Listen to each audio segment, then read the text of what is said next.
நண்பர்களே, அனைவருக்கும் அறிவியல் வணக்கம். உயர்வுக்கு உயர்கல்வி என்ற இந்த இணைய வழிகாட்டி தொடர் நிகழ்வுக்கு உங்கள் அனைவரையும் அன்புடன் வரவேற்கிறோம். Civil engineering and architecture courses and opportunities, கட்டுமான பொறியியல் மற்றும் கட்டிடக்கலை படிப்புகள் மற்றும் வாய்ப்புகள் என்ற தலைப்பில் இன்றைக்கு கலந்துரையாட இருக்கிறோம். பொறியியல் கல்வியின் தாய் துறைகள் என்று 3 படிப்புகளை குறிப்பிடுவார்கள்.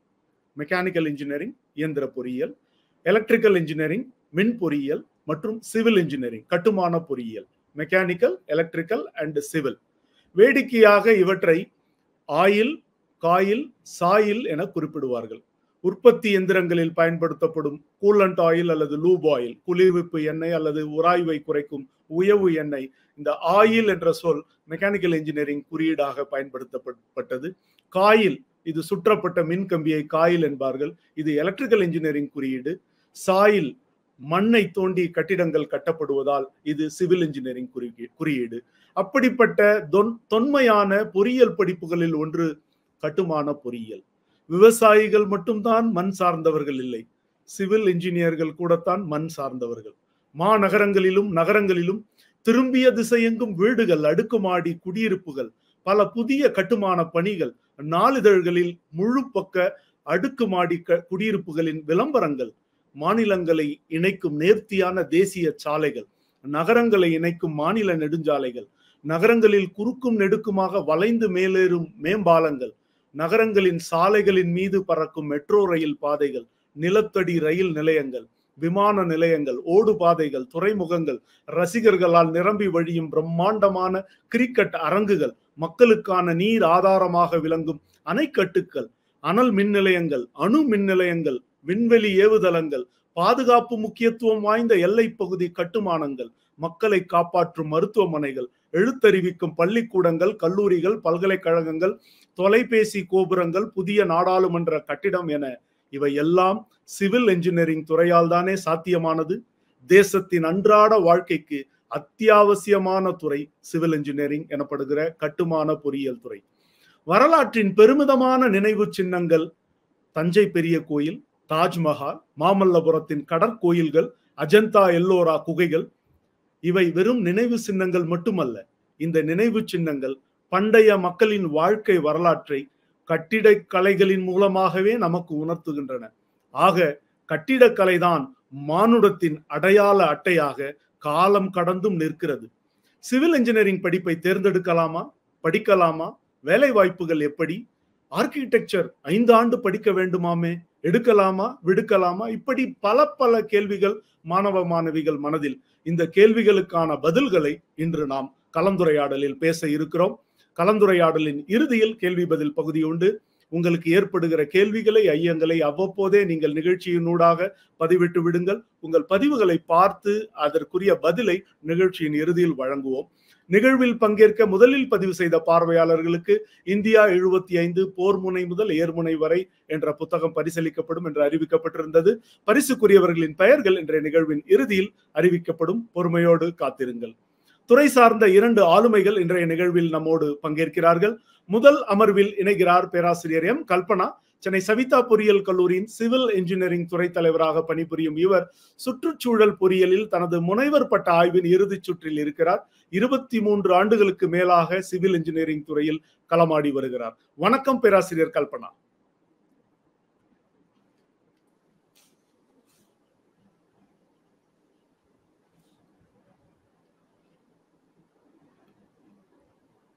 வணக்கம். இல்ல, நீங்க பேசுறது கேட்கல.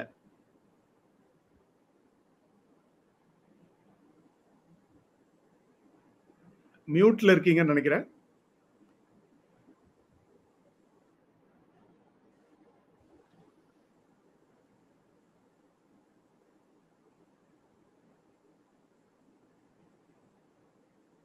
இல்ல, நீங்க பேசுறது கேட்கல.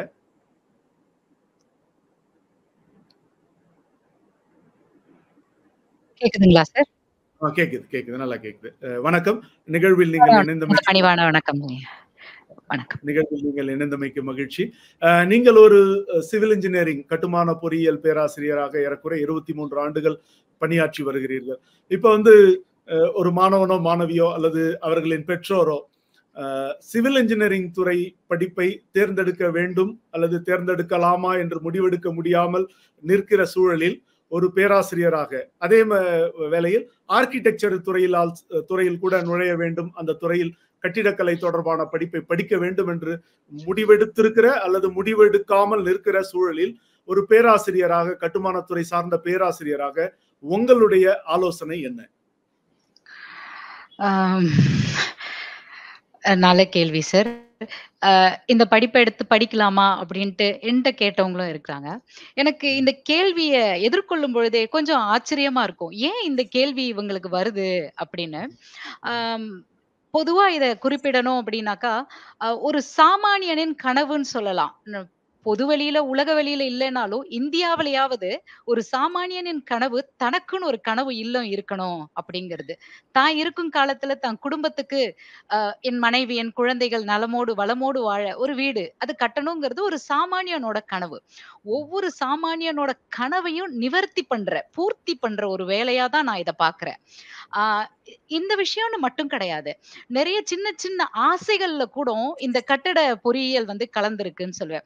ஒருத்தர்ட்ட கேட்கும்போது கூட அவங்க சொல்லலாம், என் வாழ்நாள்ல ஆக்ரால ஒரு தடவையாவது போயிட்டு அந்த ஆர்க்கிடெக்சரல் பில்டிங் தாஜ்மஹால பாத்துரணும்பா.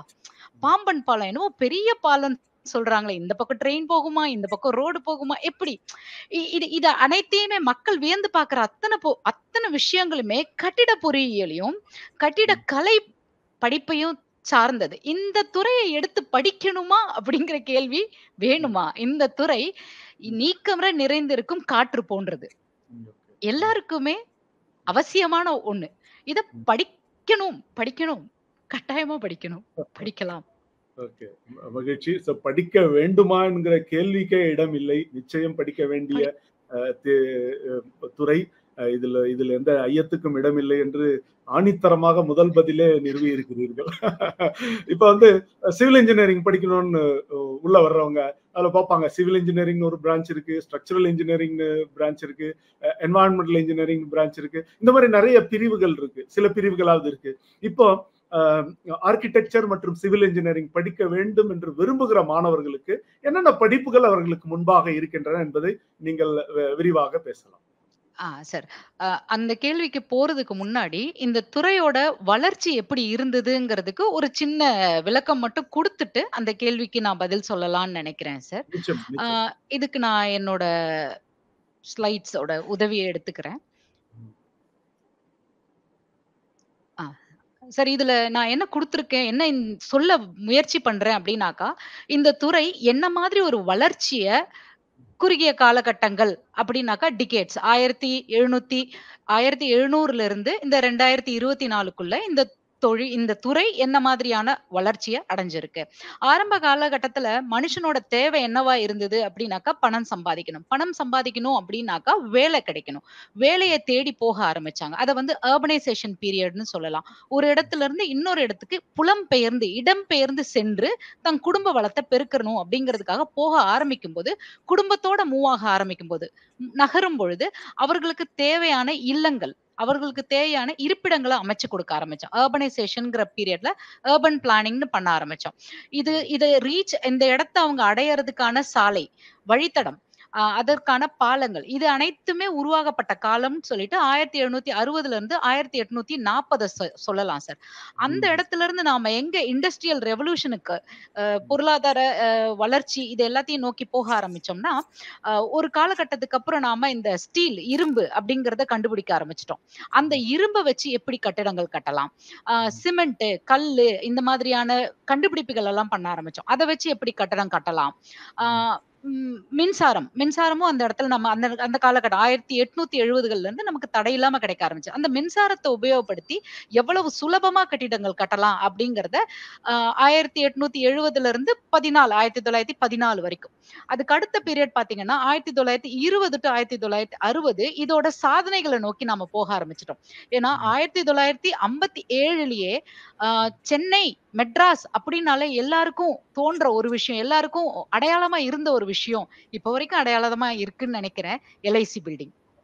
எந்த சினிமாவை எடுத்துக்கிட்டாலும் எதுனாலும் எல்ஐசி பில்டிங் அந்த காலகட்டத்திலே 1959லயே 15 மாடி கட்டிடம், ஹை ரைஸ் ஸ்ட்ரக்சர். இன்னைக்கு சொல்றாங்க ஸ்கை ஸ்கிரேப்பர், 20 மாடி கட்டிடத்துல இருக்கேன், 27 மாடி கட்டிடத்துல இருக்கேங்கிறாங்க. 1959லயே சென்னையில நாம எல்ஐசிங்கிற 15 மாடி பில்டிங், அதோட உயரம் பாத்தீங்க அப்படின்னாக்கா 177 அடிக்கு நாம கட்டியிருக்கோம். மேசிவ் கன்ஸ்ட்ரக்ஷன் சொல்லலாம். பெரிய அளவுல அத பாரிய கட்டமைப்பு அப்படின்னு சொல்லுவாங்க. அந்த மாதிரியான கட்டமைப்புகள கட்ட ஆரம்பிச்சுட்டோம். அதே சமயம் இன்னொன்னையும் அந்த இடத்துல நாம கண்டுபிடிச்சுட்டோம். அதெல்லாம் இண்டஸ்ட்ரி 2.0ன்னு சொல்லலாம். அந்த பீரியட்ல எல்லாத்தையும் அந்த இடத்துல தான் போய் கட்டணுமா? அப்படி அவசியம் கிடையாது. எப்படி ஒரு வாகனத்தோட உதிரி பாகங்கள் வெவ்வேறு இடத்துல தயாரிக்கப்பட்டு, ஒரு இடத்துல கொண்டு வந்து ஒண்ணா சேர்த்து அமைக்கப்பட்டு வாகனமா உருவாகுதோ, அதுபோல கட்டடங்களையும் உருவாக்க முடியுமா? அப்படிங்கிற ஆராய்ச்சியில இறங்கி சாதனை புரிஞ்ச வருடங்கள் அது.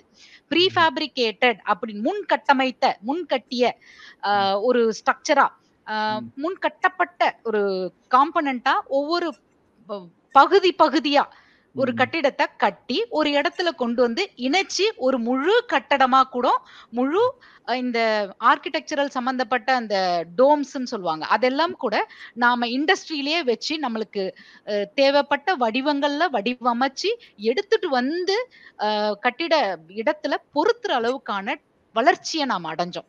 அத வந்து இண்டஸ்ட்ரி 2.0ன்னு சொல்லலாம். அங்கிருந்து நாம 3.0 இண்டஸ்ட்ரி 3.0க்கு மூவ் ஆன பீரியட் நகர்ந்த வருடங்கள் பார்த்தா 1970ல இருந்து 2000ன்னு சொல்லலாம்.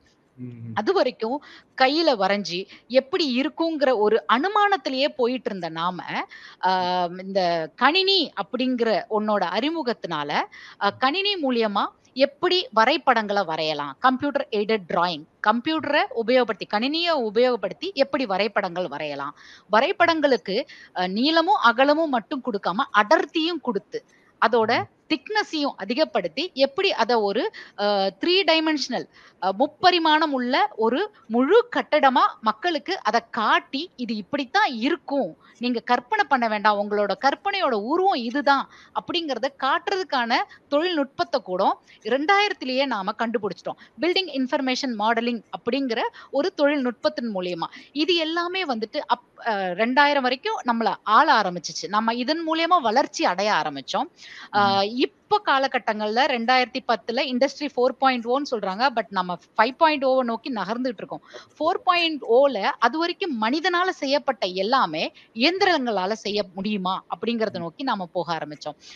சிட்டி ரோபோங்கிறது ஒன்னும் இல்லாத ஒரு விஷயம் இல்ல அப்படிங்கறத அந்த படம் மக்களுக்கு புரிய வச்சிருக்கும்னு நினைக்கிறேன். ரோபோக்களால என்ன செய்ய முடியும், தானியங்கி இயந்திரங்களால எப்படி கட்டிடங்களை கட்ட முடியும், இதுவே வந்து 3D பிரிண்டிங், இது மூலியமா அடிட்டிவ் மேனுஃபேக்சரிங், இந்த மாதிரியான தொழில்நுட்பங்கள் மூலியமா என்ன மாதிரியான சாதனைகளை நாம புரிய முடியும். ஏன்னா கட்டிடவியல் கட்டிடக்கலைங்கிறது ஒரு நாட்டோட அடையாளமா பார்க்கப்படுது. நம்மள சுத்தி இருக்கிற அத்தனை நாடுகளும் திரும்பி பார்க்க வைக்கிற ஒரு விஷயமா இன்ஃப்ராஸ்ட்ரக்சர், உள்கட்டமைப்பு, ஒரு தேசத்தோட உள்கட்டமைப்பு இருந்துகிட்டு இருக்கு. சோ அப்படிப்பட்ட ஒரு வளர்ச்சியை நோக்கி நாம நகர்ந்துகிட்டு இருக்கோம். இப்ப இன்னும் ஒவ்வொரு தனி மனிதனோட தேவையையும் உணர்ந்து தனி மனிதனோட தேவையை பூர்த்தி பண்ற மாதிரி எப்படி நாம கட்டிடங்களை கட்டமைக்கலாம், அவங்க விரும்பி பார்க்கிற விஷயங்களை எப்படி நாம அவங்களுக்கு கொடுக்கலாங்கிறத நோக்கி நம்ம நகர்ந்துகிட்டு இருக்கோம். அந்த அளவுக்கு வளர்ச்சியை தான் இந்த துறை, கட்டிடவியல் மற்றும் கட்டிடக்கலை துறை அடைஞ்சிருக்கு அப்படிங்கறத நான் பதிவு பண்ணணும்னு நினைக்கிறேங்க சார். அதுல இருந்து நான் இதுல என்ன படிக்கலாம் அப்படிங்கிறதுக்கு மூவ் ஆகிறேன். என்ன படிக்கலாம் அப்படின்னு பாத்தீங்க அப்படின்னாக்கா, இதுல வந்துட்டு பிஇ, பிடெக் இல்ல பிஆர்க் அப்படின்னு போகலாங்க சார். பிஇ, பிடெக்னு பாத்தீங்க அப்படின்னாக்கா civil engineering, civil and structural engineering, civil engineering and planning, environmental engineering, இந்த மாதிரியான துறைகள்ல யூஜி படிப்பே நம்ம படிக்கலாம். இந்த மாதிரியான துறைகள்ல ஆர்கிடெக்சர் சம்பந்தமா நீங்க இன்னும் அழகா நம்மளோட தொன்மையான கலைகளை வளர்த்து இன்னும் நம்மளோட கட்டிட கலையை வந்து மேம்படுத்தணும் அப்படின்னு நினைக்கிறவங்க பிஆர்க் எடுக்கலாம். பிஆர்க் 5 வருஷம் கோர்ஸ். அதே பிடெக்ல எடுத்தோம்னா 4 வருஷத்துல இந்த கோர்ஸை பண்ணலாம்னா பண்ணலாம். பிடெக் ஆர்கிடெக்சர் இருக்கு, பிடெக் இன்டீரியர் டிசைனிங் உள்கட்டமைப்பு வடிவமைப்பு இருக்கு, பி பிளான். இந்த மாதிரியான படிப்புகள். இது மட்டும் இல்ல. இப்ப எனக்கு வந்துட்டு படிக்க முடியாது. எனக்கு அந்த அளவுக்கு இப்போ படிக்கிற வசதி இல்ல. எனக்கு இன்னும் கொஞ்சம் காலம் வேணும். இல்ல என்னோட அ அ அறிவு, என்னோட மார்க், நான் எடுத்த மதிப்பெண் இத வந்து அடையிற இடத்துல இல்ல. இல்ல என்னால +2 படிக்க முடியல. நான் 10த்தோட நிறுத்திட்டேன். ஆனா எனக்கு இது ஆசை. இத நான் அடையலாமான்னா, நிச்சயமா அடையலாம். நீங்க டிப்ளமோ பண்ணலாம். டிப்ளமோ இன் சிவில் இன்ஜினியரிங் பண்ணலாம். டிப்ளமோ இன் ஆர்க்கிடெக்சர் பண்ணலாம். எனி டிப்ளமோ கோர்ஸ் கூட எடுத்து படிங்க.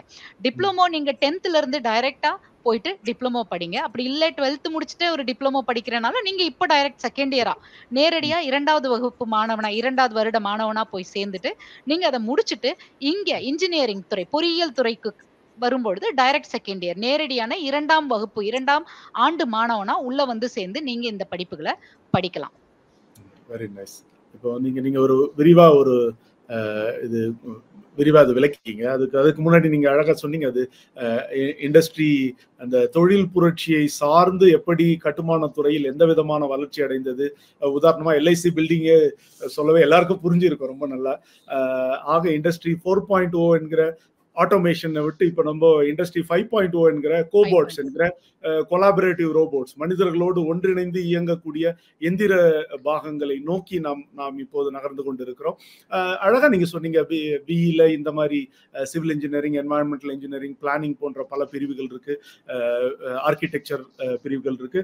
இன்னும் ரொம்ப சுவாரஸ்யமா நிறைய பேருக்கு தெரியாத விஷயம், அந்த டிப்ளமோ படித்தவர்கள் 10வது முடித்து விட்டோ அல்லது 12ஆம் முடித்து விட்டோ டிப்ளமோ படித்தவர்கள் நேரடியாக 2ஆம் ஆண்டு பொறியியல் படிப்பில் சேரக்கூடிய லேட்டரல் என்ட்ரி என்கிற இடைச்சேரல் என்கிற ஒரு வாய்ப்பு இருக்கிறது என்பதை சொன்னீங்க.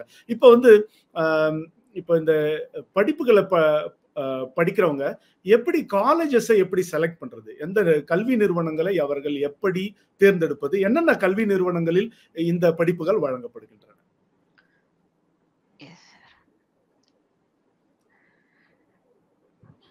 Yes sir. இதுக்கும் நான் என்னோட இந்த பிரசன்டேஷனோட துணை எடுத்துக்கிறேன். இப்போ பார்த்தீங்க அப்படின்னாக்கா, கவர்மெண்ட் காலேஜஸும் இருக்கு, பிரைவேட் காலேஜஸும் இருக்கு, டீம்டு யூனிவர்சிட்டி தன்னிகர் பல்கலைக்கழகங்களும் இருக்குங்க சார். அது இல்லாம கவர்மெண்ட்ல பார்த்தீங்க அப்படின்னாக்கா, ஐஐடிஸ், என்ஐடிஸ் இது எல்லாமும் இருக்கு. முக்கியமா சிவில் இன்ஜினியரிங் அப்படின்னு பார்க்கும்போது, ஐஐடிஸ்ல பாம்பே, டெல்லி, மெட்ராஸ், கராத்பூர், இன்னும் பல இன்ஸ்டிடியூஷன்ஸ்ல சிவில் இன்ஜினியரிங் படிக்கலாம். என்ஐடிஸ் எடுத்துக்கிட்டீங்க அப்படின்னாக்கா, ட்ரிச்சில இருக்கு, வாரங்கல், காலிக்கட் இங்க எல்லாமே டெக் சிவில் இன்ஜினியரிங் அவங்க படிக்கலாம். அது மட்டும் இல்லாம தமிழ்நாட்டை பொறுத்த வரைக்கும் அண்ணா யூனிவர்சிட்டி, அண்ணா பல்கலைக்கழகம் பெரிய அளவுல இருக்கு. அவங்களோட அஃபிலியேட்டட் இன்ஸ்டிடியூஷன் சொல்லிட்டு 460, 70 கல்லூரிகள் இருக்கு. அதுலயும் உங்களுக்கு தோராயமா பார்த்தீங்க அப்படின்னாக்கா, 5600 சீட்டுகளுக்கு மேல இருக்குங்க சார். அண்ணா யூனிவர்சிட்டி அஃபிலியேட்டட் இன்ஸ்டிடியூஷன்ஸோட சீட் எண்ணிக்கையை மட்டும் சொல்றேன். மொத்த எண்ணிக்கைன்னு பார்த்தோம் அப்படின்னாக்கா 1,00,000 அளவுக்கு நம்மளுக்கு சீட்ஸ் இருக்கு. இது இல்லாம பிஐடிஎஸ், பிட்ஸ் பிலானி கேள்விப்பட்டிருப்போம், விஐடி கேள்விப்பட்டிருப்போம், எஸ்ஆர்எம், பிஎஸ்ஜி, சத்யபாமா, அமிர்தா, குமரகுரு இன்னும் பல நிறுவனங்கள் டீம்டு யூனிவர்சிட்டிஸ் தமிழ்நாட்டிலேயே இருக்கு சார் நம்ம மாணவர்களுக்கு. இது வந்து கட்டிடவியல், கட்டிடத்துறை, கட்டிடக்கலைன்னு எடுத்துக்கிட்டீங்க அப்படின்னாக்கா ஐஐடிஸ்ல கராக்பூர் முக்கியமா சொல்லணும்னா, ரூர்க்கி இன்னும் பல ஸ்டேட்ஸ்ல மாநிலங்கள்ல இது இருக்கு. என்ஐடி எடுத்துக்கிட்டீங்க அப்படின்னாக்கா ட்ரிச்சி, ஹமர்பூர், காலிக்கட் இந்த மாதிரி இடங்கள்ல பிடெக் ஆர்கிடெக்சர், பிஆர்க் அவங்க படிக்கலாம். Anna university, BITS, VIT, SRM, Sathyabama, RVS திண்டுக்கல்ல இருக்கிற ஆர்விஎஸ், தியாகராஜர், மதுரை தியாகராஜர், கோயம்புத்தூர் குமரகுரு இந்த இடங்கள்ல எல்லாம் பிஆர்க் அவங்க படிக்கலாம் சார். எடுத்து வெரி நைஸ். நிறைய இந்த கல்லூரிகள் அது வந்து அரசு, மத்திய அரசினுடைய நிறுவனங்களாக ஐஐடிஸ், என்ஐடிஸ் போன்ற நிறுவனங்களோடு மாநில பல்கலைக்கழகங்கள், நிகர்நிலை பல்கலைக்கழகங்கள் மற்றும் சுயநிதி மற்றும் தனியார் பொறியியல் கல்லூரிகளிலும் இது இருக்கிறது என்று சொன்னீங்க. ஆர்கிடெக்சர்லயும் அந்த மாதிரி நல்ல பட்டியல் கொடுத்துருக்கீங்க. அதுல school of planning and architecture புதுதில்லியில் இருக்கிறது ஒரு பிரபலமான ஆர்கிடெக்சர் கல்லூரி, மிகச் சிறப்பு வாய்ந்த கல்லூரி என்பதையும் நான் குறிப்பிட விரும்புகிறேன். இப்ப இந்த கல்லூரிகள் எல்லாம் நீங்க சொல்லிட்டீங்க. இப்போ கல்லூரிகளை பார்த்தால் மட்டும் போதாது, அந்த கேட்டை திறந்து உள்ள போகணும் இல்லையா? சோ என்ன விதமான என்ட்ரன்ஸ் டெஸ்ட், என்ன விதமான நுழைவு தேர்வுகளை மாணவர்கள் எழுத வேண்டும்? இந்த பலவிதமான வாய்ப்புகள் அவர்களுக்கு இருக்கிறது. அந்த நுழைவு தேர்வுகளை பற்றியும் நீங்கள் சொல்லலாம். சரிங்க சார். இப்போ நம்ம தமிழ்நாட்ட பொறுத்தவரைக்கும், அ அண்ணா பல்கலைக்கழகம் தான் முக்கியமான ஒரு பல்கலைக்கழகமா பார்க்கப்படுது. அது இல்லாம விஐடி, எஸ்ஆர்எம், சத்யபாமா அப்படின்னு நெறைய தன்னிகர் பல்கலைக்கழகங்கள் இருக்கு. இது எல்லாத்துக்குமே நம்மளோட நுழைவு வாயில் அப்படின்னு பார்த்தீங்கன்னா, தனிப்பட்ட முறையில நுழைவுத் தேர்வுன்னு எதுவும் இல்ல. அவங்களோட 12ஆம் வகுப்பு மதிப்பெண்களே போதும். கணிதம், வேதியியல், அம் இய அ இயற்பியல், இன்னொன்னு இயற்பியல். இயற்பியல். கரெக்ட் தான். இயற்பியல், தமிழ் இயற்பியல். இது 3ஓட கூட்டு மதிப்பெண் மூலியமா கட் ஆஃப் அப்படிங்கிற ஒண்ண நிர்ணயிச்சு, அதன் மூலியமா அவங்க கல்லூரிகள தேர்ந்தெடுத்துக்கலாம். அ ம். இதே மதிப்பெண்கள வச்சு அவங்க டீம்டு யூனிவர்சிட்டீஸ், எஸ்ஆர்எம், விஐடி, சத்யபாமா இது போன்ற டீம்டு யூனிவர்சிட்டீஸ், தன்னிகர் பல்கலைக்கழகங்கள்லயும் அவங்க அவங்களோட படிப்ப தொடரலாம். அ ஒரு இருக்கலாம். சில சமயங்களில் அந்த தன்னிகர் பல்கலைக்கழகம் தனக்கென தனியாக ஏதும் என்ட்ரன்ஸ் எக்ஸாம்ஸ் அந்த மாதிரியானது வைக்கலாம். அது ஒண்ணும் அந்த அளவுக்கு யாராலயும் தாண்ட முடியாத ரொம்ப ஒரு கடினமான ஒன்றாக இருக்காது. அப்படி இருக்காது. அ என் மத்திய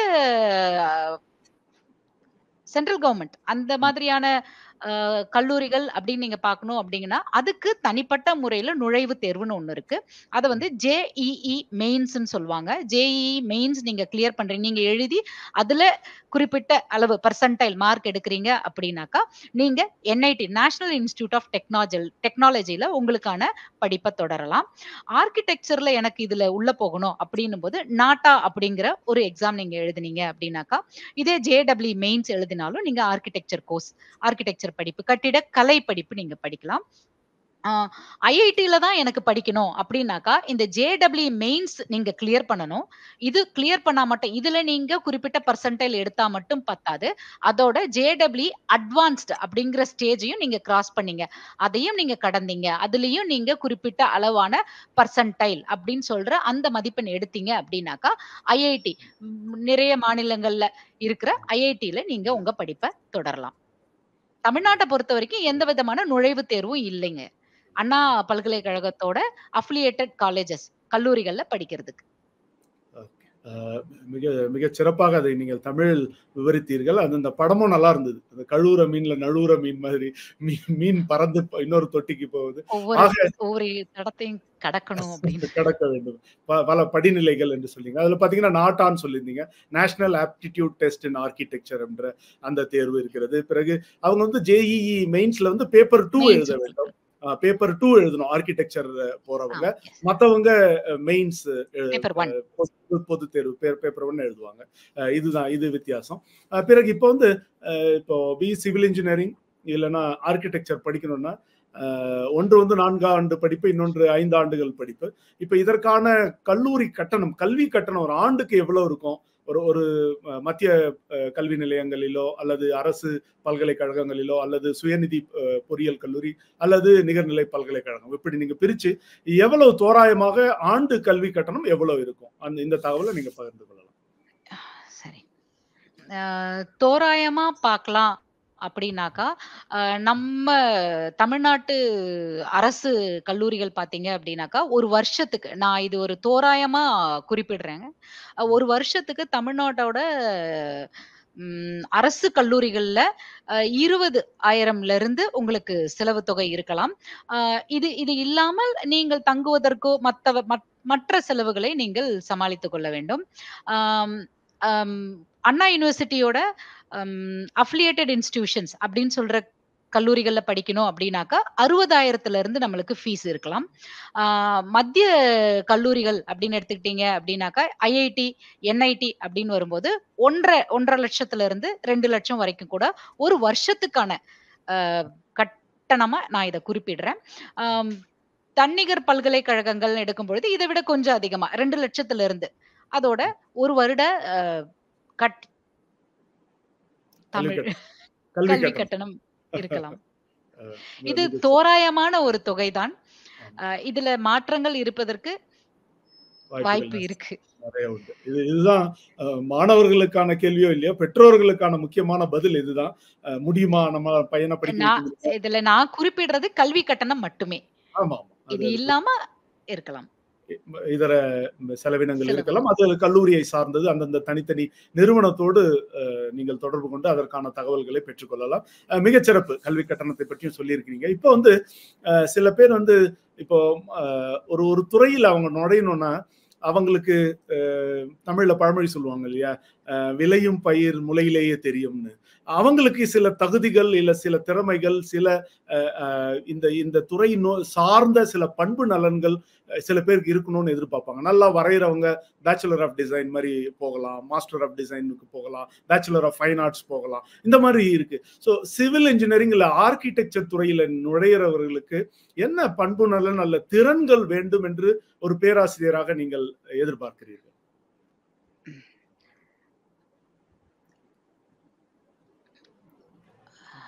அது பாத்தீங்க அப்படின்னாக்கா, ஒருத்தவங்களுக்கு அவங்களோட கல்வி தகுதி மட்டும் பத்தாது. அந்த துறையில சாதிக்கணும் அப்படின்னாக்கா, சாதனை புரியணும் அப்படின்னாக்கா, நான் பிஇ சிவில் இன்ஜினியரிங் படிச்சிருக்கேன், பிஆர்க் படிச்சிருக்கேன், பிடெக் படிச்சிருக்கேன், 4 வருஷம் நான் படிச்சிருக்கேன் அப்படின்னா மட்டும் நிச்சயமா பத்தாது.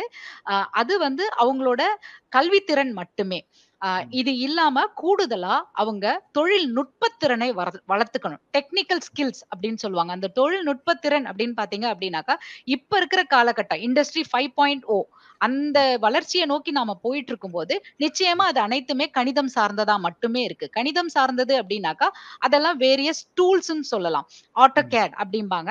இதன் மூலியமா நீங்க வந்து ரொம்ப சுலபமா பேனா வச்சு ஒரு நோட்ல ஸ்கேல் வச்சு போடுற கோடு போட்டு எப்படி ஒரு கட்டிடத்தை நீங்க காட்டுவீங்களோ அத நீங்க அப்படியே கணிதத்துல பண்ணலாம். அதுக்கு ஆட்டோகேடுங்கிற சாஃப்ட்வேர், அந்த சாஃப்ட்வேர் உங்களுக்கு தெரிஞ்சிருக்கணும். அதுக்கு அப்படியே நான் வந்து அகலம் கொடுத்து அடர்த்தி கொடுத்து அது மேல எனக்கு என்ன மாதிரியான வர்ணம் வேண்டும், எனக்கு கீழே என்ன மாதிரியான கல்லு ஃப்ளோரிங் என்ன மாதிரியான தளம் போடணும், இந்த மாதிரியான டெக்னிக்கல் டீடைல்ஸ் இதெல்லாம் நீங்க அது கூட அடிஷனலி இன்னும் கூடுதலா அது கூட நான் கொடுத்து இது எப்படி இருக்கும் அப்படிங்கிறத உருவாக்கி காட்டணும், கற்பனையில ஒரு விஷயத்தை உருவாக்கி காட்டணும் அப்படின்னாக்கா ஆர்கிடெக்சர் அந்த கட்டிட கலை படிக்கிறவங்களுக்கு ரொம்ப முக்கியமான ஒரு சாஃப்ட்வேர்னு சொல்லலாம். ரிவிட் ஆர்கிடெக்சர் சொல்லலாம். அது படிக்கணும். பில்டிங் இன்ஃபர்மேஷன் மாடலிங் சொல்லுவாங்க. அது வந்து இன்னும் ஒரு உயர்படி பரிமாணத்தை நோக்கி போய்கிட்டு இருக்குன்னு நான் சொல்வேன். முதல் காலகட்டங்கள்ல ஒரு கட்டிடத்தை கட்டுறதுக்கு எவ்வளவு கால அவகாசம் தேவை, எவ்வளவு அதுல பொருட்கள் தேவை, எவ்வளவு அதுல இயந்திரங்கள் தேவை, எந்த அளவுக்கு அதுல நாம பொருளாதாரத்தை உள்ள திணிக்க போறோம், இப்படி எல்லாத்தையுமே தனிப்பட்ட ஒரு சாஃப்ட்வேர் வச்சுட்டு பிரைமவெரா ப்ராஜெக்ட் பிளானிங் அண்ட் மேனேஜ்மெண்ட் அப்படிங்கிற மாதிரி தனிப்பட்ட சாஃப்ட்வேர் வச்செல்லாம் நாம அதை வந்து பண்ணிட்டு இருந்தோம். இப்ப பாத்தீங்க அப்படின்னாக்கா இந்த கட்டிடம் எப்படி இருக்குங்கிறத உருவாக்குறதையும் கட்டிடத்தை கட்டுறதுக்கு என்ன செலவு ஆகுங்கிறத ரெண்டையும் சேர்த்து பில்டிங் இன்ஃபர்மேஷன் மாடலிங் அப்படிங்கிற மாதிரி ஒரு புது பரிமாணமா ஒண்ணு கொடுத்திருக்காங்க. அதுக்குள்ள நீங்க வந்துட்டு என்ன பொருளை வச்சு இதை நான் கட்ட போறேன், என்ன அகலத்துக்கு கட்ட போறேன், என்ன உயரத்துக்கு கட்ட போறேன், என்னெல்லாம் இது கூட நான் சேர்க்க போறேன் அப்படிங்கறத கொடுக்கும் பொழுதே எதுக்கடுத்து எதை கட்ட போறேன் அப்படிங்கறத நீங்க கொடுக்கும் போதே அதுவே இது கட்டுறதுக்கு எத்தனை நாள், இது கட்டுறதுக்கு என்ன பொருள், இது கட்டுறதுக்கு எத்தனை ஆளு, இது கட்டுறதுக்கு என்ன காசு, இது அத்தனையும் ஒரே ஒரு பிளாட்ஃபார்ம்லயே நீங்க தெரிஞ்சுக்க முடியும். அந்த நாலேஜ் நம்மளுக்கு வேலைக்கு போறோம் அப்படின்னும் போது தனியா அந்த இடத்துல 10 பேர் எனக்கு எதிர நிக்கும் போது நான் யார் ஒருத்தரை பார்த்து இவங்க சரி வருவாங்கன்னு நினைப்பேன்னா அவங்க அந்த 10ல இருந்து எப்படி வித்தியாசமா இருக்கிறாங்கிறத பொறுத்து மட்டுமே. சோ உங்களை நீங்க வித்தியாசப்படுத்தி அந்த கூட்டத்துல காட்டிக்கணும். நான் சொன்னேன் தமிழ்நாட்டுல மட்டுமே 5000 சீட் இருக்குன்னு. அந்த 5000த்துல உங்களை நீங்க தனிப்பட்ட முறையில காட்டிக்கணும் அப்படின்னாக்கா இந்த தொழில்நுட்பத்தை நீங்க தெரிஞ்சுக்கணும். வெறுமனே நான் வந்துட்டு எப்படி கட்டிடம் இருக்கும்னு மட்டும் தெரிஞ்சுக்கிட்டா பத்தாது. நீ கட்டுற கட்டிடம் எந்த அளவுக்கு நிலைத்தன்மையோட இருக்கும், எந்த அளவுக்கு அது தாங்கி நிற்கும் லோடு அப்படிங்கறத நீ தெரிஞ்சுக்கணும் அப்படின்னாக்கா ஸ்டார்ட் ப்ரோ அப்படின்னு இன்னொரு டேப் அப்படிங்கிற நிறைய சாஃப்ட்வேர் டூல்ஸ் இருக்கு. ஏதாவது ஒரு டூல்ல நீங்க உங்களோட தனித்திறமைய வளர்த்துக்கணும். ஒண்ணு இது வந்து எனக்கு இப்ப எல்லாம் தெரியும், எனக்கு எல்லாம் தெரிஞ்சா மட்டும் பத்தாது. எந்த நேரத்துல என்ன தெரியுங்கிறத எப்படி நீ சொல்லுவ, எப்படி நீ ஒரு பிரச்சனைக்கு சரியான விதத்துல அந்த இடத்துல சொல்யூஷன் கொடுப்ப. இப்ப பாத்தீங்க அப்படின்னாக்கா ரெயின் வாட்டர் ஹார்வெஸ்டிங் மழைநீர் சேகரிப்புங்கிறது எல்லா இல்லங்கள்லயும் ரொம்ப கட்டாயங்கிறத கவர்மெண்ட் கொண்டு வந்துட்டாங்க. பெரிய பெரிய இண்டஸ்ட்ரியல் பில்டிங்ஸ் தொழில் கட்டிடங்கள் இந்த இடங்கள்ல எல்லாம் டயாமீட்டர் அது அந்த பைப்போட அகலம் அந்த பைப்போட டயாமீட்டரை கொஞ்சம் ரெடியூஸ் பண்றது மூலியமா கொஞ்சமா கம்மி பண்றது மூலியமா 10 mm டயா பைப்புக்கும் 6 mm டயா பைப்புக்கும் 15 மாடி கட்டிடம் 20 மாடி கட்டிடம்னு மாத்தும் பொழுது எக்கனாமிக்கல் அந்த பொருளாதார வகையில பட்ஜெட் அந்த கட்டிடத்தை கட்டுறதுக்கான தொகையை எந்த அளவுக்கு குறைக்க முடியும். இது எல்லாமே ஒரு யூனிக் தனித்திறமை, ஒருவரோட தனித்திறமை, அந்த ஸ்கில். ஒரு பிரச்சனை இந்த இடத்துல இவ்வளவுதான் மழை வரும் அப்படிங்கறத சரியா கணிச்சு, சரியா திட்டமிட்டு, சரியா முன்னாடி நடந்த ஃபோர்காஸ்டிங் சொல்லுவாங்க. அது எல்லாத்தையும் டேட்டா எடுத்து ப்ராப்பரா பண்ணாங்க அப்படின்னாக்கா எக்கனாமிக்கலி அந்த பொருளாதார வகையில அந்த பட்ஜெட்டை வந்து நம்ம குறைக்க முடியும். சோ நம்மளோட வேலை வந்து சாதாரணமா இருக்கிறவங்களுக்கு நமக்கும் இருக்கிற வித்தியாசம் என்ன அப்படின்னாக்கா, ஹவு எஃபிஷியன்ட், நாம எந்த அளவுக்கு தனித்தன்மையோட தனித்திறமையோட நமக்கு முன்னாடி இருக்கிற பிரச்சனையை எதிர்கொள்றோம் அப்படிங்கறதுல இருக்கு. சோ அந்த திறனை நீங்க வளர்த்துக்கணும். கூட்டா சேர்ந்து வேலை பார்க்காம எதையுமே நம்மளால சாதிக்க முடியாது. தனியா நின்னு தேர் இழுத்தா தேர் வராது. தேரை இழுக்கணும்னா கூட்டமா சேர்ந்துதான் வேலை செய்யணும். அந்த இடத்துல நீ தலைமை பண்போட இருக்கணும். தலைமை பொறுப்பெடுத்து தலைமையை தாங்கி நின்னு அதை நீ செயல்பட வைக்கணும். சோ இந்த மாதிரியான தனித்திறமைகளையும் வளர்த்துக்கணும். கூடுதலா இப்போ லார்சன் அண்ட் டியூப்ரோ LNTங்கிறது வந்துட்டு ரொம்ப பெரிய மேஜர் கன்ஸ்ட்ரக்ஷன் கம்பெனி, கட்டிட கலை கம்பெனிங்கிறது நிறுவனம்ங்கிறது எல்லாருக்குமே ஒரு தெரிஞ்ச விஷயம். அவங்க பாத்தீங்க அப்படின்னாக்கா ஆன்லைன் பிளாட்ஃபார்ம் எடுடெக் அப்படின்னு ஒரு ஆன்லைன் பிளாட்ஃபார்ம் ரிலீஸ் பண்ணிருக்காங்க. இணைய வழியில மாணவர்களே சுயமா எந்த மாதிரியான துறையில எனக்கு இன்ட்ரெஸ்ட் இருக்கு, ஏன்னா சிவில் இன்ஜினியர், இந்த கட்டிடவியல், ஆர்கிடெக்சர், இது கட்டிடக்கலை அப்படின்னு எடுக்கும் பொழுது உள்ள நிறைய பிரிவினைகள் இருக்கு. Structural engineering, environmental engineering, transportation engineering, water resources engineering, நிறைய பிரிவுகள் இருக்கு. அந்த பிரிவுகள்ல அவங்களோட ரியல் டைம் ப்ராஜெக்ட், நிஜமா அவங்க என்ன மாதிரியான துறை, என்ன மாதிரியான கட்டிடங்கள் கட்டிட்டு இருக்காங்களோ அங்க சந்திக்கிற ரியல் டைம் ப்ராப்ளம்ஸ் அது எல்லாமே ப்ராப்ளம் ஸ்டேட்மெண்டா கொடுத்து அதுக்கான விடைகளையும் சேர்த்து மாணவர்களுக்கு சொல்லி தரதுக்குனே ஒரு பிளாட்ஃபார்ம் வச்சிருக்காங்க. ஆன்லைன் சர்டிபிகேஷன் கோர்சஸ் சொல்லுவாங்க. அத பையன் தன்னாலேயே சுயமா என்ரோல் பண்ணி அதுல படிச்சு அதுக்கான சர்டிபிகேட்டை வாங்கி வைக்கும் போது, நம்ம ஆதி காலத்துல சொல்லிட்டு இருந்தோம் ரெஸ்யூம், பயோடேட்டா, கரிக்குலம். இப்ப அந்த வார்த்தைகள் எல்லாம் இல்ல. இப்ப அது போர்ட்ஃபோலியோ அப்படின்னு மாறிடுச்சு. அதுவும் இன்னும் போர்ட்ஃபோலியோ அப்படின்னு மாறிடுச்சு. சோ அந்த போர்ட்ஃபோலியோ உன்னை பத்தின விவரங்களை கொடுக்கும் இடத்துல நீ என்னெல்லாம் கத்துக்கிட்டு இருக்க அப்படிங்கறத நீங்க ஆட் பண்ணும்போது, இன்னும் கூடுதலா சேர்க்கும் போது உங்களோட பேப்பர் எப்படி அதிகமா எடையாகுதோ அதே மாதிரி உங்க திறனும் அதிகமா இருக்குங்கிறத அந்த இடத்துல நீங்க தெரியப்படுத்துவீங்க. அது மட்டும் இல்ல, எல்லா விதமான கட்டிட நிறுவனங்களுமே இன்டர்ன்ஷிப்ஸ், இன்பிளான் ட்ரைனிங், பெய்டு இன்டர்ன்ஷிப்ஸ் இதெல்லாமே கொடுக்குறாங்க. அவங்களும் வந்துட்டு இளைய தலைமுறையினரை வளர்த்து விடணும் அப்படின்னு நினைக்கிறதுனால நம்மளுக்கு தொழில் அந்த ட்ரைனிங் அது கொடுக்கறதுக்கு ரெடியா இருக்கிறாங்க. அந்த மாதிரியான இன்டர்ன்ஷிப் ட்ரைனிங்ஸ் முடிச்சுட்டு அதுக்கான சான்றிதழையும் நாம நம்மளோட பயோடேட்டா, நம்மளை பத்தின விவரத்தை தெரிவிக்கிறதோட சேர்க்கும் பொழுது ஒரு படி மேலே ஏறி நிற்போம். ஈஸியாவே வேலை கிடைக்கும். மிகச்சிறப்பு. ஆக இப்படிப்பட்ட திறன்கள் தேவை, தனித்திறன்கள் தேவை. நீங்க சொன்னீங்க அந்த தொழில்நுட்ப திறன்கள் என்கிற டெக்னிக்கல் ஸ்கில்ஸ், சாஃப்ட் ஸ்கில்ஸ் என்று சொல்லப்படக்கூடிய மென்திறன்கள். பிறகு நிறைய மாணவர்கள் எப்படி அவர்களை வளர்த்து கொள்ளலாம், மென்மேலும் மெருகேற்றி கொள்ளலாம். நிறைய இணைய படிப்புகளை பல நிறுவனங்கள் வழங்குகின்றன. பல நிறுவனங்களை நிலவரங்களை கொண்டு அவர்கள் அந்த படிப்புகளை படிக்கலாம் என்று பல புதிய செய்திகளை நீங்கள் தெரிவித்திருக்கிறீர்கள். இப்படி தங்களுடைய திறமைகளை வளர்த்துக் கொள்கிற, தனது திறன்களை வளர்த்துக் கொள்கிற மாணவ மாணவிகள் படிப்புகளை முடித்த பிறகு அதற்கான ஒரு வேலை வாய்ப்பை அவர்கள் பெறுகிற சூழல் ஏற்படுகிறது. மிக்க மகிழ்ச்சி. கடந்த ஏறக்குறைய 32 நிமிடங்களாக நீங்கள் இந்த கட்டுமான பொறியியல் மற்றும் கட்டிடக்கலை தொடர்பான படிப்புகள், அதற்கான கல்லூரிகள், அதற்கான நுழைவுத் தேர்வுகள், கல்லூரி கட்டணம் எவ்வளவு, பிறகு எப்படிப்பட்ட திறமைகள் இருந்தால் அவர்கள் எதிர்காலத்தில் அவர்களால் பிரகாசிக்க முடியும் போன்ற தகவல்களை மிக எளிமையாக அருமையான தமிழில் பகிர்ந்து கொண்டமைக்கு நன்றி. இதோடு இந்த முதல் அமர்வு நிறைவு பெறுகிறது. கடைசி அமர்வு கேள்வி பதில், அதில் நீங்கள் மறுபடியும் நீங்கள் அரங்கில் பங்கேற்க வேண்டுகிறேன். இப்பொழுது இரண்டாம் அமர்வுக்கு உள்ளாக நாம் செல்ல இருக்கிறோம். இரண்டாம் அமர்வில் நம்மோடு இணைகிறார் மூத்த விஞ்ஞானி டாக்டர் என் ஆனந்தவல்லி அவர்கள். இந்திய அரசின் அறிவியல் தொழில்நுட்ப அமைச்சகத்தின் ஒரு அங்கமாக விளங்குவது CSIR, council for scientific and industrial research என்கிற அறிவியல் மற்றும் தொழிலக ஆராய்ச்சி மன்றம். இந்த மன்றத்தின் ஆய்வகங்களில் ஒன்று சென்னை தரமணியில் உள்ள ஸ்ட்ரக்சரல் இன்ஜினியரிங் ரிசர்ச் சென்டர், கட்டமைப்பு பொறியியல் ஆராய்ச்சி மையம். இந்த கட்டமைப்பு பொறியியல் ஆராய்ச்சி மையம் மிக காத்திரமான பங்களிப்பை கட்டமைப்பு பொறியியல் துறையில் செய்து வருகிறது. இந்த ஆராய்ச்சி மையத்தின் தற்போதைய இயக்குனர் டாக்டர் என் ஆனந்தவல்லி அவர்கள் நம்மோடு இணைகிறார். வணக்கம் டாக்டர் என் ஆனந்தவல்லி. வணக்கம் ஐயா. வணக்கம். நீங்கள் இணைந்தமைக்கு மிக்க மகிழ்ச்சி. இப்ப நீங்க ரொம்ப பிரபலமான பிறகு முக்கியமான பங்களிப்பை செய்யக்கூடிய ஸ்ட்ரக்சரல் இன்ஜினியரிங் ரிசர்ச் சென்டர் என்கிற அந்த நிறுவனத்தினுடைய இயக்குனராக ஏறக்குறைய 30 ஆண்டுகளுக்கு மேலாக நீங்கள் ஆராய்ச்சி அனுபவம் பெற்றவர். இந்த சூழலில் இப்போ ஒரு மாணவனோ மாணவியோ நான் சிவில் இன்ஜினியரிங் தான் தேர்ந்தெடுத்து படிக்க போறேன் அப்படின்னு முடிவெடுத்து இருக்காங்க அப்படின்னு வச்சுக்கோங்க. இல்ல முடிவெடுக்க முடியாமல் அந்த முடிவு எடுக்கலாமா வேண்டாமா என்று யோசிக்கிறார்கள் என்று வைத்துக் கொள்ளுங்கள். அதே போல ஆர்கிடெக்சர் படிக்கிறவர்கள் ஆர்கிடெக்சர் படிக்கலாமா வேண்டாமா என்கிற சூழ்நிலையில் இருக்கும்போது இப்படிப்பட்ட மாணவர்களுக்கும் பெற்றோருக்கும் நீங்கள் என்ன சொல்ல விரும்புகிறீர்கள்?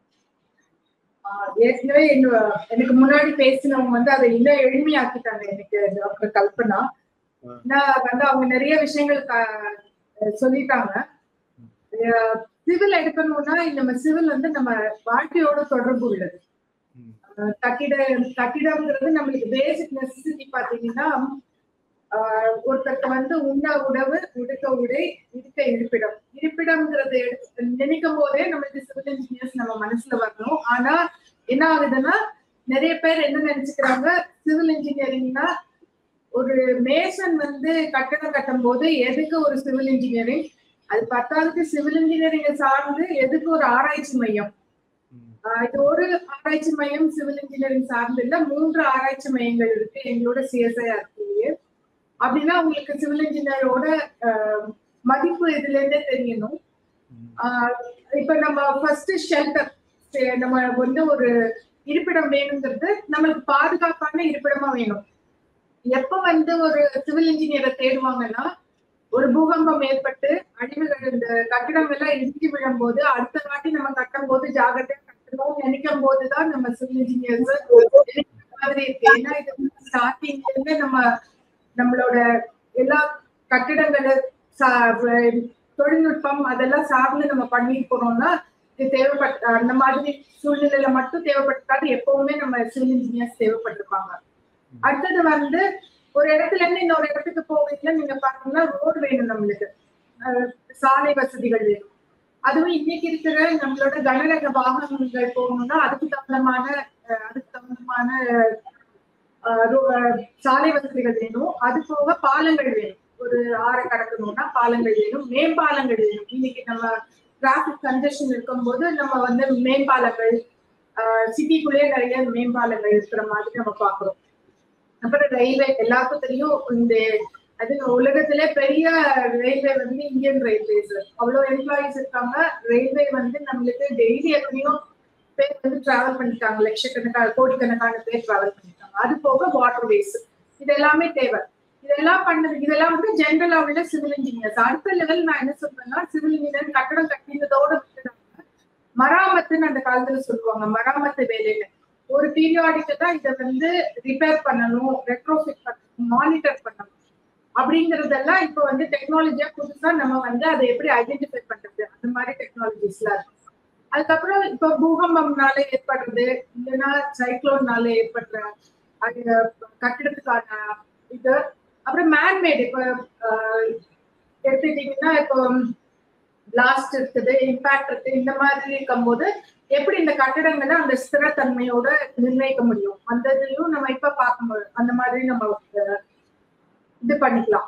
அடுத்தது நம்ம இப்போ இருக்கிற காலகட்டத்துல எல்லாமே வேகமா போயிட்டு இருக்கு. அதுக்கு தகுந்த மாதிரி நம்ம கட்டடங்கள் கட்டுறதுலயும் நிறைய தொழில்நுட்பம் கொண்டு எவ்வளவு வேகமா கட்டடம் கட்ட முடியும். மேடம் சொன்ன மாதிரி 3D பிரிண்டிங் ஒரு ஆப்ஷன். இந்த மாதிரி நிறைய ஆப்ஷன்ஸ், அந்த மாதிரி சின்ன சின்ன எக்யூப்மெண்ட்ஸ் நிறைய யூடியூப் வீடியோல பாத்தீங்கன்னா தெரியும். புதுசா எளிமையாக்குற மாதிரியான ஆட்டோமேஷனுக்குள்ள நிறைய எக்யூப்மெண்ட்ஸ் வருது. அப்புறம் இதெல்லாம் போக உலகத்துல மேஜர் வேஸ்ட் ஜெனரேஷன் பாத்தீங்கன்னா கன்ஸ்ட்ரக்ஷன் அண்ட் டெமாலிஷன் வேஸ்ட்.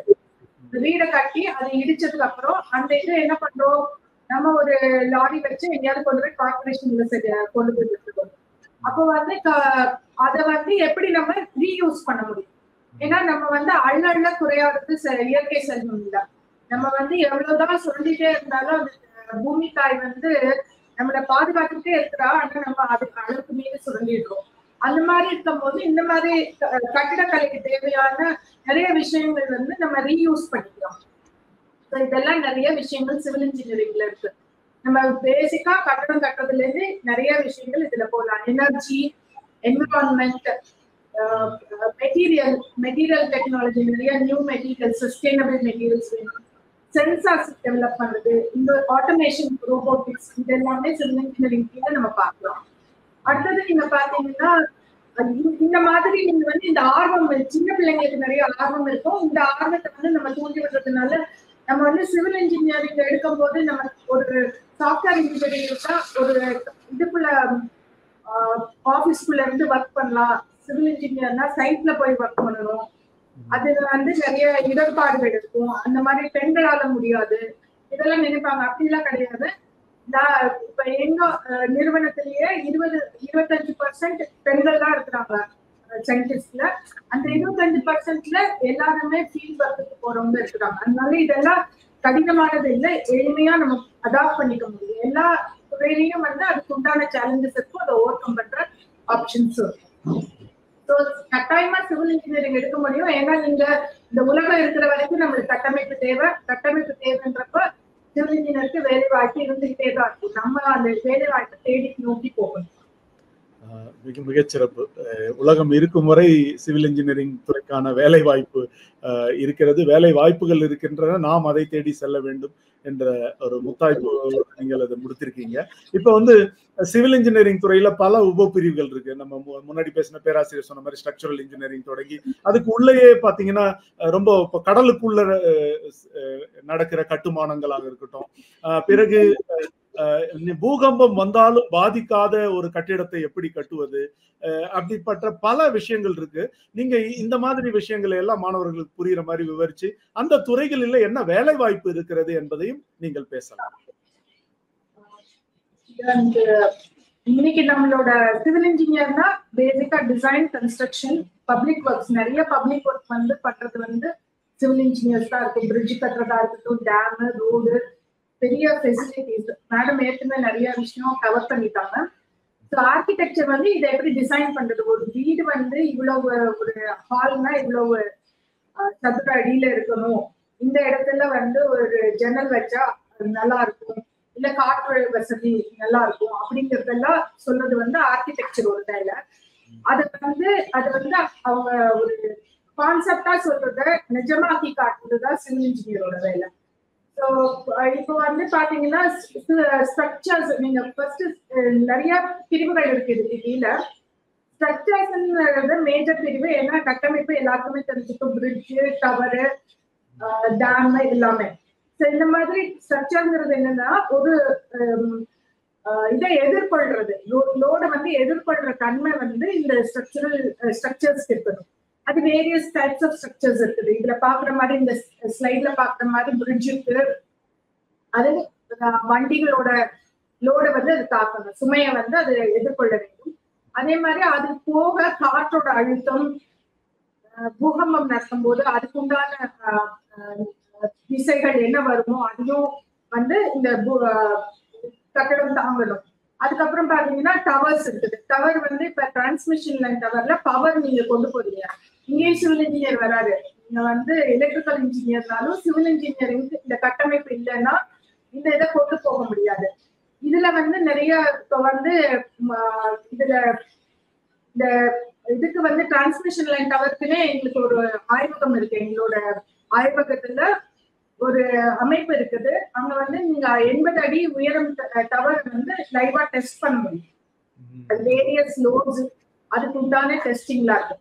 இப்ப டேம் அடுத்தது நம்ம நீர் மேலாண்மை பாத்தீங்கன்னா நம்ம கல்லணையை சொல்லலாம், நம்ம வந்து ஆதி காலத்திலே பண்ணிருக்கிறோம். அது மாதிரி நிறைய டேம்ஸ் கட்டினதுனால்தான் நிறைய இடத்துல வந்து அந்த நீர் மேலாண்மை பண்ணி நம்ம பயிர்கள் உருவாக்க முடியுது. அந்த நீர் மேலாண்மைக்கு வந்து டேமை கட்டிட்டதா மட்டும் பத்தாது, மெயின்டைன் பண்ணணும். ஸோ இந்த கட்டுறது ஒரு சைடுனா மெயின்டைன் பண்றது இன்னொரு சைடு.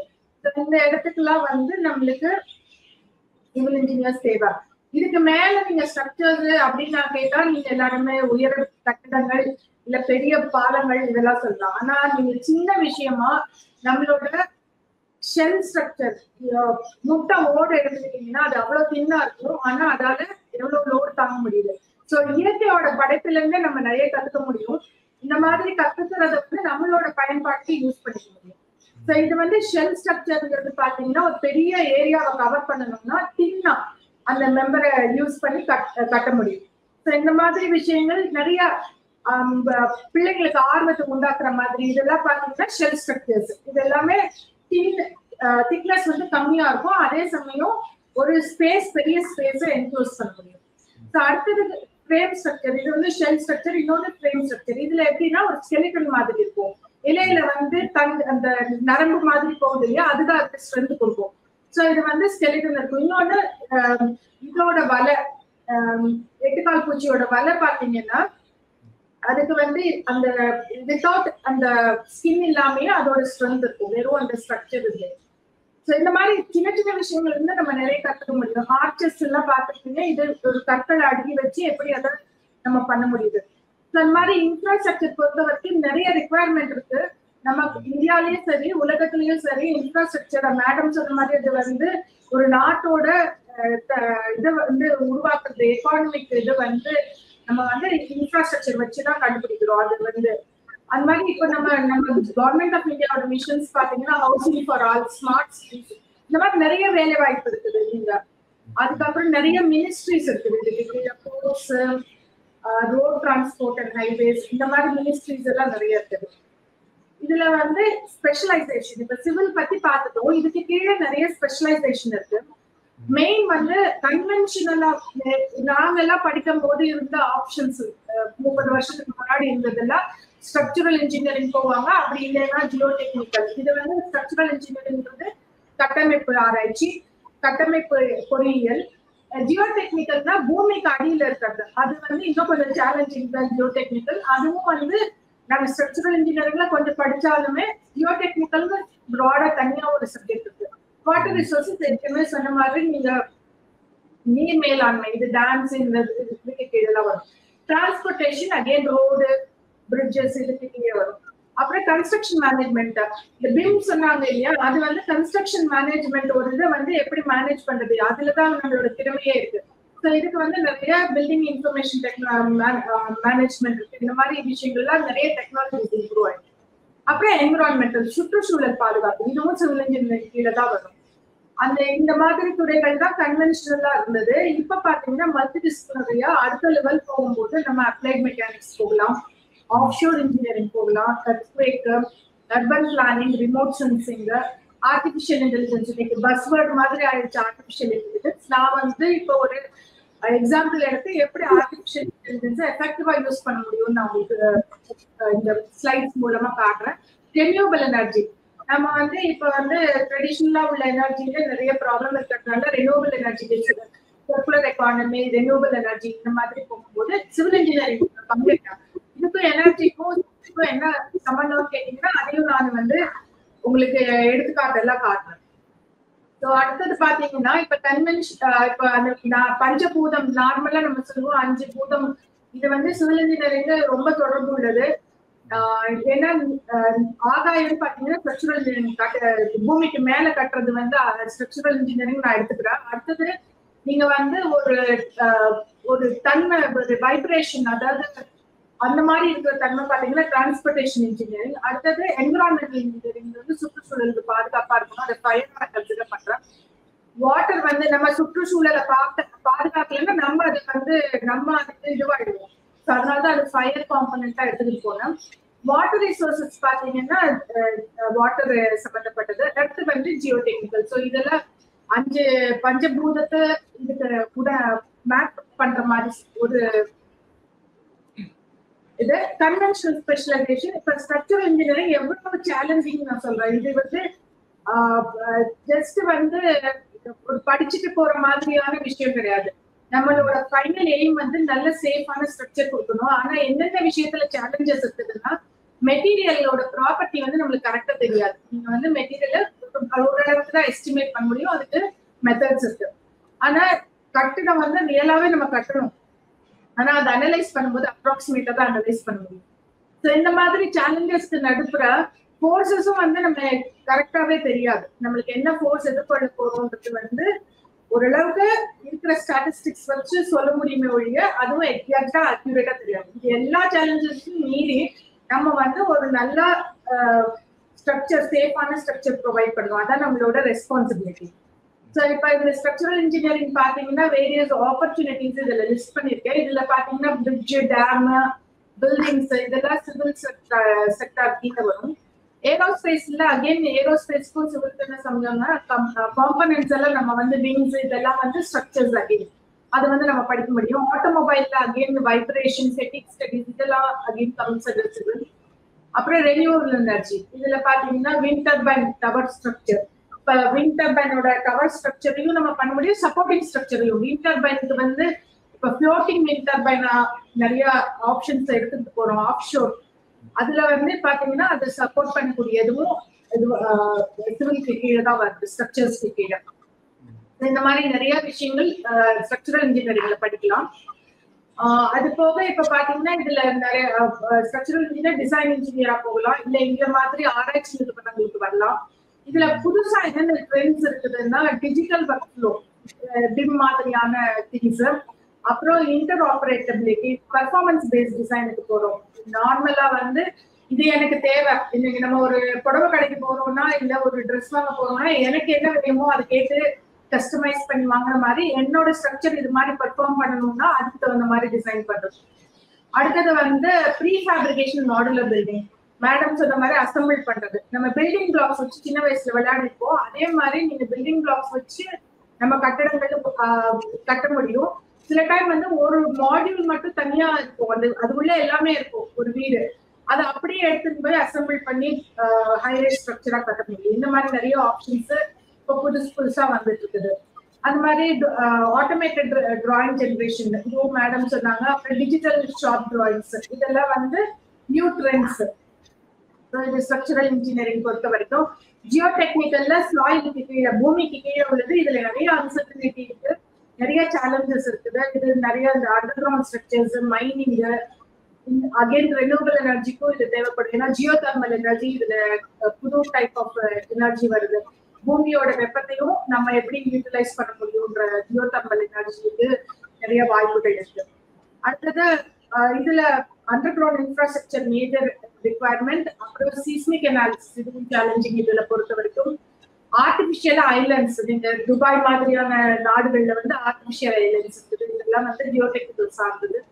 அப்புறம் லேண்ட்ஸ்லைட் வந்து எத்தனையோ வாட்டி பார்த்துப்போம், லேண்ட்ஸ்லைட்னால எவ்வளவு பேர் உயிரிழக்கிறாங்க, கட்டிடங்கள் இதுவாகுது, அந்த மாதிரி ரோடு பாதிப்பு, இந்த மாதிரி இருக்கிறதுக்கு ஏர்லி வார்னிங் சிஸ்டம் இதெல்லாம் வந்து ரிக்வயர்மெண்ட். நம்மளுக்கு இந்த கரண்ட் நீட்ஸ் என்னென்ன இருக்குது.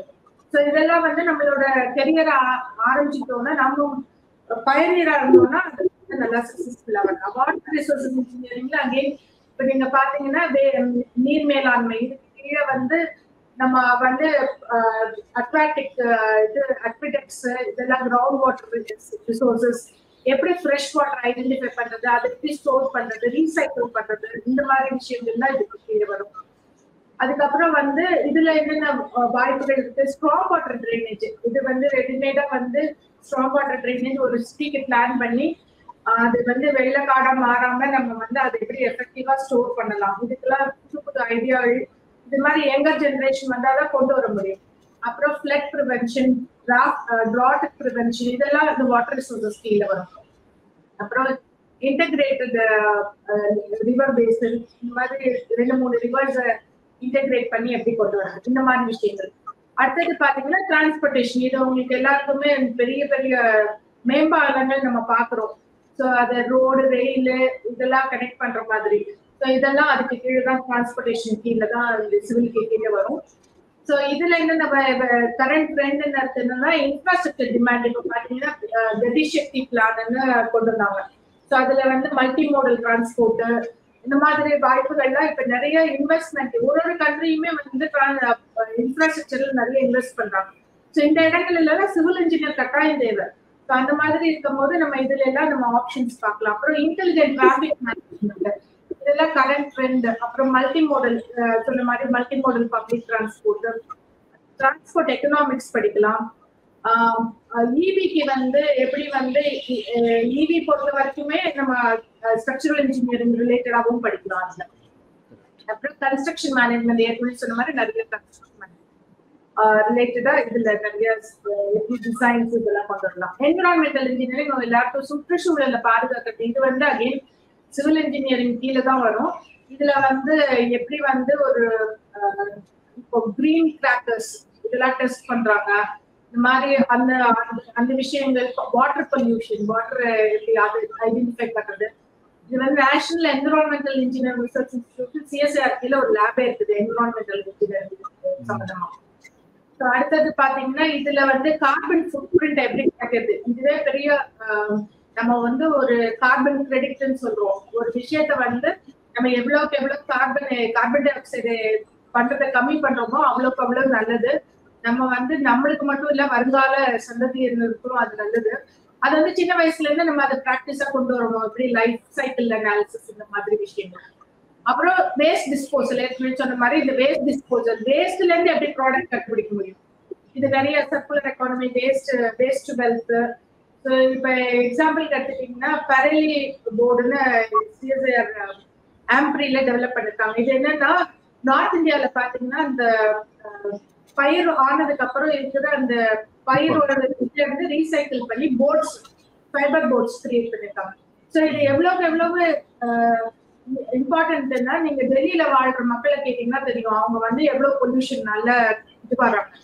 அவங்களுக்கு இந்த மாதிரி ஒரு சொல்யூஷன் ஒரு கொடுக்கும் போது அவங்களுக்கு அது ரொம்ப பலனுள்ளதா இருக்கும். அவங்களுக்கு மட்டும் இல்ல, லாங் ரன்ல இது வந்து காற்றை வந்து நீங்க அடைக்க முடியாது. ஸோ வந்து மேபி டெல்லி இப்ப இருக்கலாம், நாளைக்கு வந்து அது பரவி வேற எங்க வேணாலும் வர முடியும்.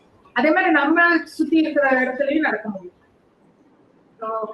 ஓஷன் இன்ஜினியரிங் இது ட்ரெடிஷனலா உள்ளதுதான். ஓஷன் இன்ஜினியரிங்ல ஆஃப்ஷோர் இன்ஜினியரிங் இருக்கு, நேவல் மெரைன் இன்ஜினியரிங் இருக்கு. ஆஃப்ஷோர்ல ரொம்ப சேலஞ்சஸ் இருக்குது, நிறைய சேலஞ்சஸ். நீங்க ஆயில் ட்ரில்லிங் எல்லாம் பாத்துருக்கீங்க. இன்னைக்கு வந்து offshore renewable energy platforms, wind turbines, solar farms, இதுல எல்லாம் நிறைய சேலஞ்சஸ் நிறைய இருக்குது. ஓஷன் இன்ஜினியரிங் கீழே வரும். ஆர்கிடெக்சர் அகைன் எப்படி பிளான் பண்றது, இது வந்து இன்டீரியர் டெக்கரேஷன். இதுல வந்து கரண்ட் நீட் வந்து ஒரு மேடம் ஒரு வீடியோ கூட காட்டுறாங்கன்னு நினைக்கிறேன். அது வந்து வாக் த்ரூ மாடல். ஸோ ஒரு கட்டடம் எப்படிதான் இருக்கும்னு நம்ம வர்ச்சுவல் ரியாலிட்டியில பார்க்க முடியும். ஸோ நம்மளுக்கு வந்து கலரை மாத்தணும்னா மாற்ற முடியும். இதெல்லாம் முன்னாடியே பண்ணிக்க முடியும். இந்த மாதிரி ஆர்கிடெக்சர்ல நிறைய இருக்கு. ஒரு ஒரு பர்னிச்சர் வைக்கணும்னா எந்த இடத்துல வச்சா அழகா இருக்கும். இந்த மாதிரி டிசைன்ஸ் எல்லாம் ஆர்கிடெக்சர்ல நிறைய இந்த மாதிரி வாய்ப்புகள் இருக்கு. அப்புறம் வந்து சர்வைவிங் வந்து யூஸ்வலா உள்ளது. நான் கன்வென்ஷனல் இதெல்லாம் வந்து புதுசா வந்திருக்கு, மல்டி டிசிப்ளினர். ஸோ இதுல பாத்தீங்கன்னா அப்ளைட் மெக்கானிக்ஸ், இப்போ ஆஃப்ஷோர் இன்ஜினியரிங்ல பாத்தீங்கன்னா சிவில் அண்ட் மெக்கானிக்கல் இதோட காம்பினேஷன் தான் வந்து ஆஃப்ஷோர் இன்ஜினியரிங். இது மாஸ்டர்ஸ் லெவல்ல நீங்க போய் படிக்கும்போது உங்களுக்கு சிவில் பேஸ் ஒரு லெவல் இருக்கும், மெக்கானிக்கல் பேஸ்க்கும் இருக்கும். இதுல போய் நீங்க ஆஃப்ஷோர்ல வந்து பிக்சட் அண்ட் ஃப்ளோட்டிங் பிளாட்ஃபார்ம் இதுல பயங்கர சேலஞ்சிங்கா இருக்கும். நம்ம பண்ணும்போது அதுக்கு உண்டான ஏன்னா நம்மளுக்கு வந்து அது பண்ண அதுல ஆர்வம் ஜாஸ்தி வரும். ஏன்னா ஒரு விஷயத்த வந்து நம்மளால பண்ண முடியாதுன்னு ஒருத்தர் சொல்லும் போது தான் அது பண்ணணும்னு ஆர்வம் நிறைய வரும். அந்த மாதிரி ஆர்வம் வந்து இதுல வந்து சேலஞ்சஸ் நிறைய. ஸோ ஆட்டோமேட்டிக்கா அது சால்வ் பண்ணக்கூடியது. அதுவே விடைத்தென்று அசவாமை இன்னும் பெருமை முயற்சி தரும். அதாவது இது பண்ணினா நம்மளுக்கு என்ன பெருமை கிடைக்கும்ன்றதை நினைக்கும் போது அதுக்கு உண்டான எனர்ஜி எல்லாம் கிடைக்கும்னு வள்ளுவர் சொல்றாரு. அது மாதிரி இந்த மாதிரி விஷயங்களுக்குல அந்த மாதிரி புதுசா பண்ணும்போது சேலஞ்சிங்கா தான் இருக்கும். பட் ஆனா அதை பண்ணி முடிச்சீங்கன்னா அதோட உங்களுக்கு கிடைக்க போற பெருமைகள் நினைச்சீங்கன்னா அது நிச்சயமா பண்ண முடியும். ஸோ இதுக்குள்ள renewable energy, oil and gas, நம்ம வீட்டுல டெய்லி யூஸ் பண்ற ஆயில் கேஸ் எல்லாம். ஸோ இதெல்லாம் வந்து சிவில் இன்ஜினியரிங் கீழே வருதுன்னு கேட்டீங்கன்னாலே அவங்க ஆச்சரியப்படுவாங்க. சிவில் பிளஸ் மெக்கானிக்கல் உள்ளது. அப்புறம் எர்த்குவேக், இது பூகம்பம், இது யாருக்கு சொன்னாலும் புரியும். பூகம்பம் இருக்கு, மேபி தமிழ்நாட்டுல அவ்வளவு இருக்காது. பட் ஆனா மற்ற இடங்களுக்கு போகையில நீங்க இந்த எதிர்கொள்ற மாதிரி ஸ்ட்ரக்சர்ஸ் எப்படி கட்டுறோம். அதாவது இதை வந்து ப்ரிவென்ட் பண்ண முடியாது, இயற்கையோட இதை நம்ம ப்ரிவென்ட் பண்ண முடியாது. ஆனா அதை தாங்கக்கூடிய கட்டிடங்களை நம்ம உருவாக்க முடியும். அதுக்கு வந்து நம்ம இப்ப கட்டிடங்கள் அப்படி உருவாக்கிட்டு அதை விட ஜாஸ்தி வந்ததுன்னா என்ன பண்றது மேடம் கேட்டீங்கன்னா, அதை விட ஜாஸ்தி வரும்போது அவங்க உயிர் சேதம் இல்லாத மாதிரி அந்த மாதிரி கட்ட முடியும். அந்த கட்டடம் வந்து இந்த எனர்ஜி அப்சர்வ் பண்ணிக்கிற மாதிரி. இல்ல இன்னொரு ஜப்பான்ல எல்லாம் இருக்குது பேஸ் ஐசோலேஷன். அதாவது கட்டடத்தையும் அந்த கீழே இருக்கிறது ஆடுறதுனாலதான் மேல இருக்கிற கட்டடமா ஆடுது. கட்டடம் ஸ்டிஃபா இருக்கிறதுனால அது வெடிப்பு விட்டு அது இதுவாயிடுது, டேமேஜ் ஆயிடுது. ஸோ இதை ப்ரிவென்ட் பண்றதுக்கு என்ன பண்ணலாம்னா நம்ம வந்து அதுக்கு பேஸ் ஐசோலேஷன், அதாவது ரெண்டுத்தையும் தனியாக்கிடுவோம். நார்மலா இருக்கும்போது அதுக்கு மேல ரெஸ்ட் ஆகும். பட் எர்த்குவேக் வரும்போது அது வந்து ஒரு ஸ்லைட் ஆற மாதிரி கொண்டு வரது பேஸ் ஐசோலேஷன். இதெல்லாம் சேலஞ்சஸ் நிறைய இருக்கு, நிறைய நம்ம பண்ண முடியும். இதுல அடுத்தது சீஸ்மாலஜி. இதுல ஜியாலஜிஸ்ட் மாதிரி இந்த சீஸ்மாலஜிஸ்ட்னு ஒரு ஆப்ஷன் இருக்குது வேலை வாய்ப்பு. அர்பன் பிளானிங், இப்போ ஒரு நகர்ப்புறத்தை எப்படி வடிவமைக்கிறது, அதுல வந்து எல்லா அளவுக்கு வந்து நம்ம சாலைகள் எப்படி அமைக்கணும், அப்புறம் அதோட drainage system, water supply system, இதெல்லாம் அதுக்கு தேவைப்படும் அர்பன் பிளானிங். இதுல வந்து நிறைய கம்யூனிட்டி சென்டர் டிசைன்ஸ் எப்படி பண்றது, மாடுலர் ஹவுஸ், ஏன்னா வேகமா கட்டணம் கட்டணும் இந்த மாதிரி இடத்துக்கு போகும்போது. அப்ப மாடுலர் ஹவுசிங், அப்புறம் எப்படி நிறைய இந்த மாஸ் டிரான்சாக்ஷன் சொல்லுவோம். இப்ப நீங்க வந்து 10 பேர் கார்ல தனித்தனியா போறதை விட ஒரு வெஹிக்கல்ல 10 பேர் போனாக்க நம்மளுக்கு எனர்ஜியும் சேவ் ஆகும், அதே சமயம் வந்து நேரமும் மிச்சமாகும். இந்த மாதிரி இருக்கிற ஆப்ஷன்ஸ் எல்லாம் இதுக்கு அதை எப்படி பிளான் பண்றது. ரிமோட் சென்சிங் வந்து நம்மளோட வளங்களை எப்படி இது பண்றது அந்த சேட்டலைட் மூலமா, இந்த மாதிரி ஆப்ஷன்ஸ் எல்லாம் remote sensing. Artificial intelligence and machine learning, இன்னைக்கு வந்து நம்ம எல்லாருமே வந்து இது ஒரு தனி கோர்ஸாவே இருக்கு. Artificial intelligence and machine learning இன்னைக்கு கேட்டா நீங்க ஒரு கோர் இன்ஜினியரிங்கோட இது படிச்சீங்கன்னா நல்லதுன்னு நான் நினைப்பேன்.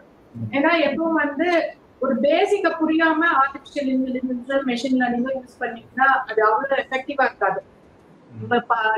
ஒரு டிரைவர்லெஸ் கார்னு சொல்றோம், அது வந்து ஒரு output of artificial intelligence and machine learning. ஆனா அந்த டிரைவர்லெஸ் காரை நம்ம உருவாக்குறதுக்கு வந்து நம்ம கார் எப்படி டிரைவ் பண்றோம்ன்ற மெக்கானிக்ஸ் தெரியணும். ஸோ அது தெரியாம நம்ம இந்த ஆர்டிபிஷியல் இன்டெலிஜென்ஸை வச்சுட்டு மட்டும் நம்ம பண்ணிடுவோம்னா அது ரொம்ப டேஞ்சரஸ் ஆயிடும். ஸோ அடுத்தது வந்து இதுக்கு உண்டான சென்சர்ஸ் எல்லாம் தேவை. ஸோ சென்சார் அது இன்னொரு துறை, சென்சார் டெவலப் பண்றது. ஸோ என்ன மாதிரியான சென்சர்ஸ் வேணும், எதாவது மானிட்டர் பண்ணணும், இதெல்லாமே புரிஞ்சிருந்தாதான் இதை எஃபெக்டிவா யூஸ் பண்ண முடியும். ஸோ ஒரு இதுக்கு வந்து நம்ம புரிதல் நிறைய வேணும். அதுக்கு ஒரு கோர் இன்ஜினியரிங் படிச்சுட்டு நீங்க ஆர்டிபிஷியல் இன்டெலிஜென்ஸ் எடுத்தா இன்னும் எஃபெக்டிவா இருக்கும்.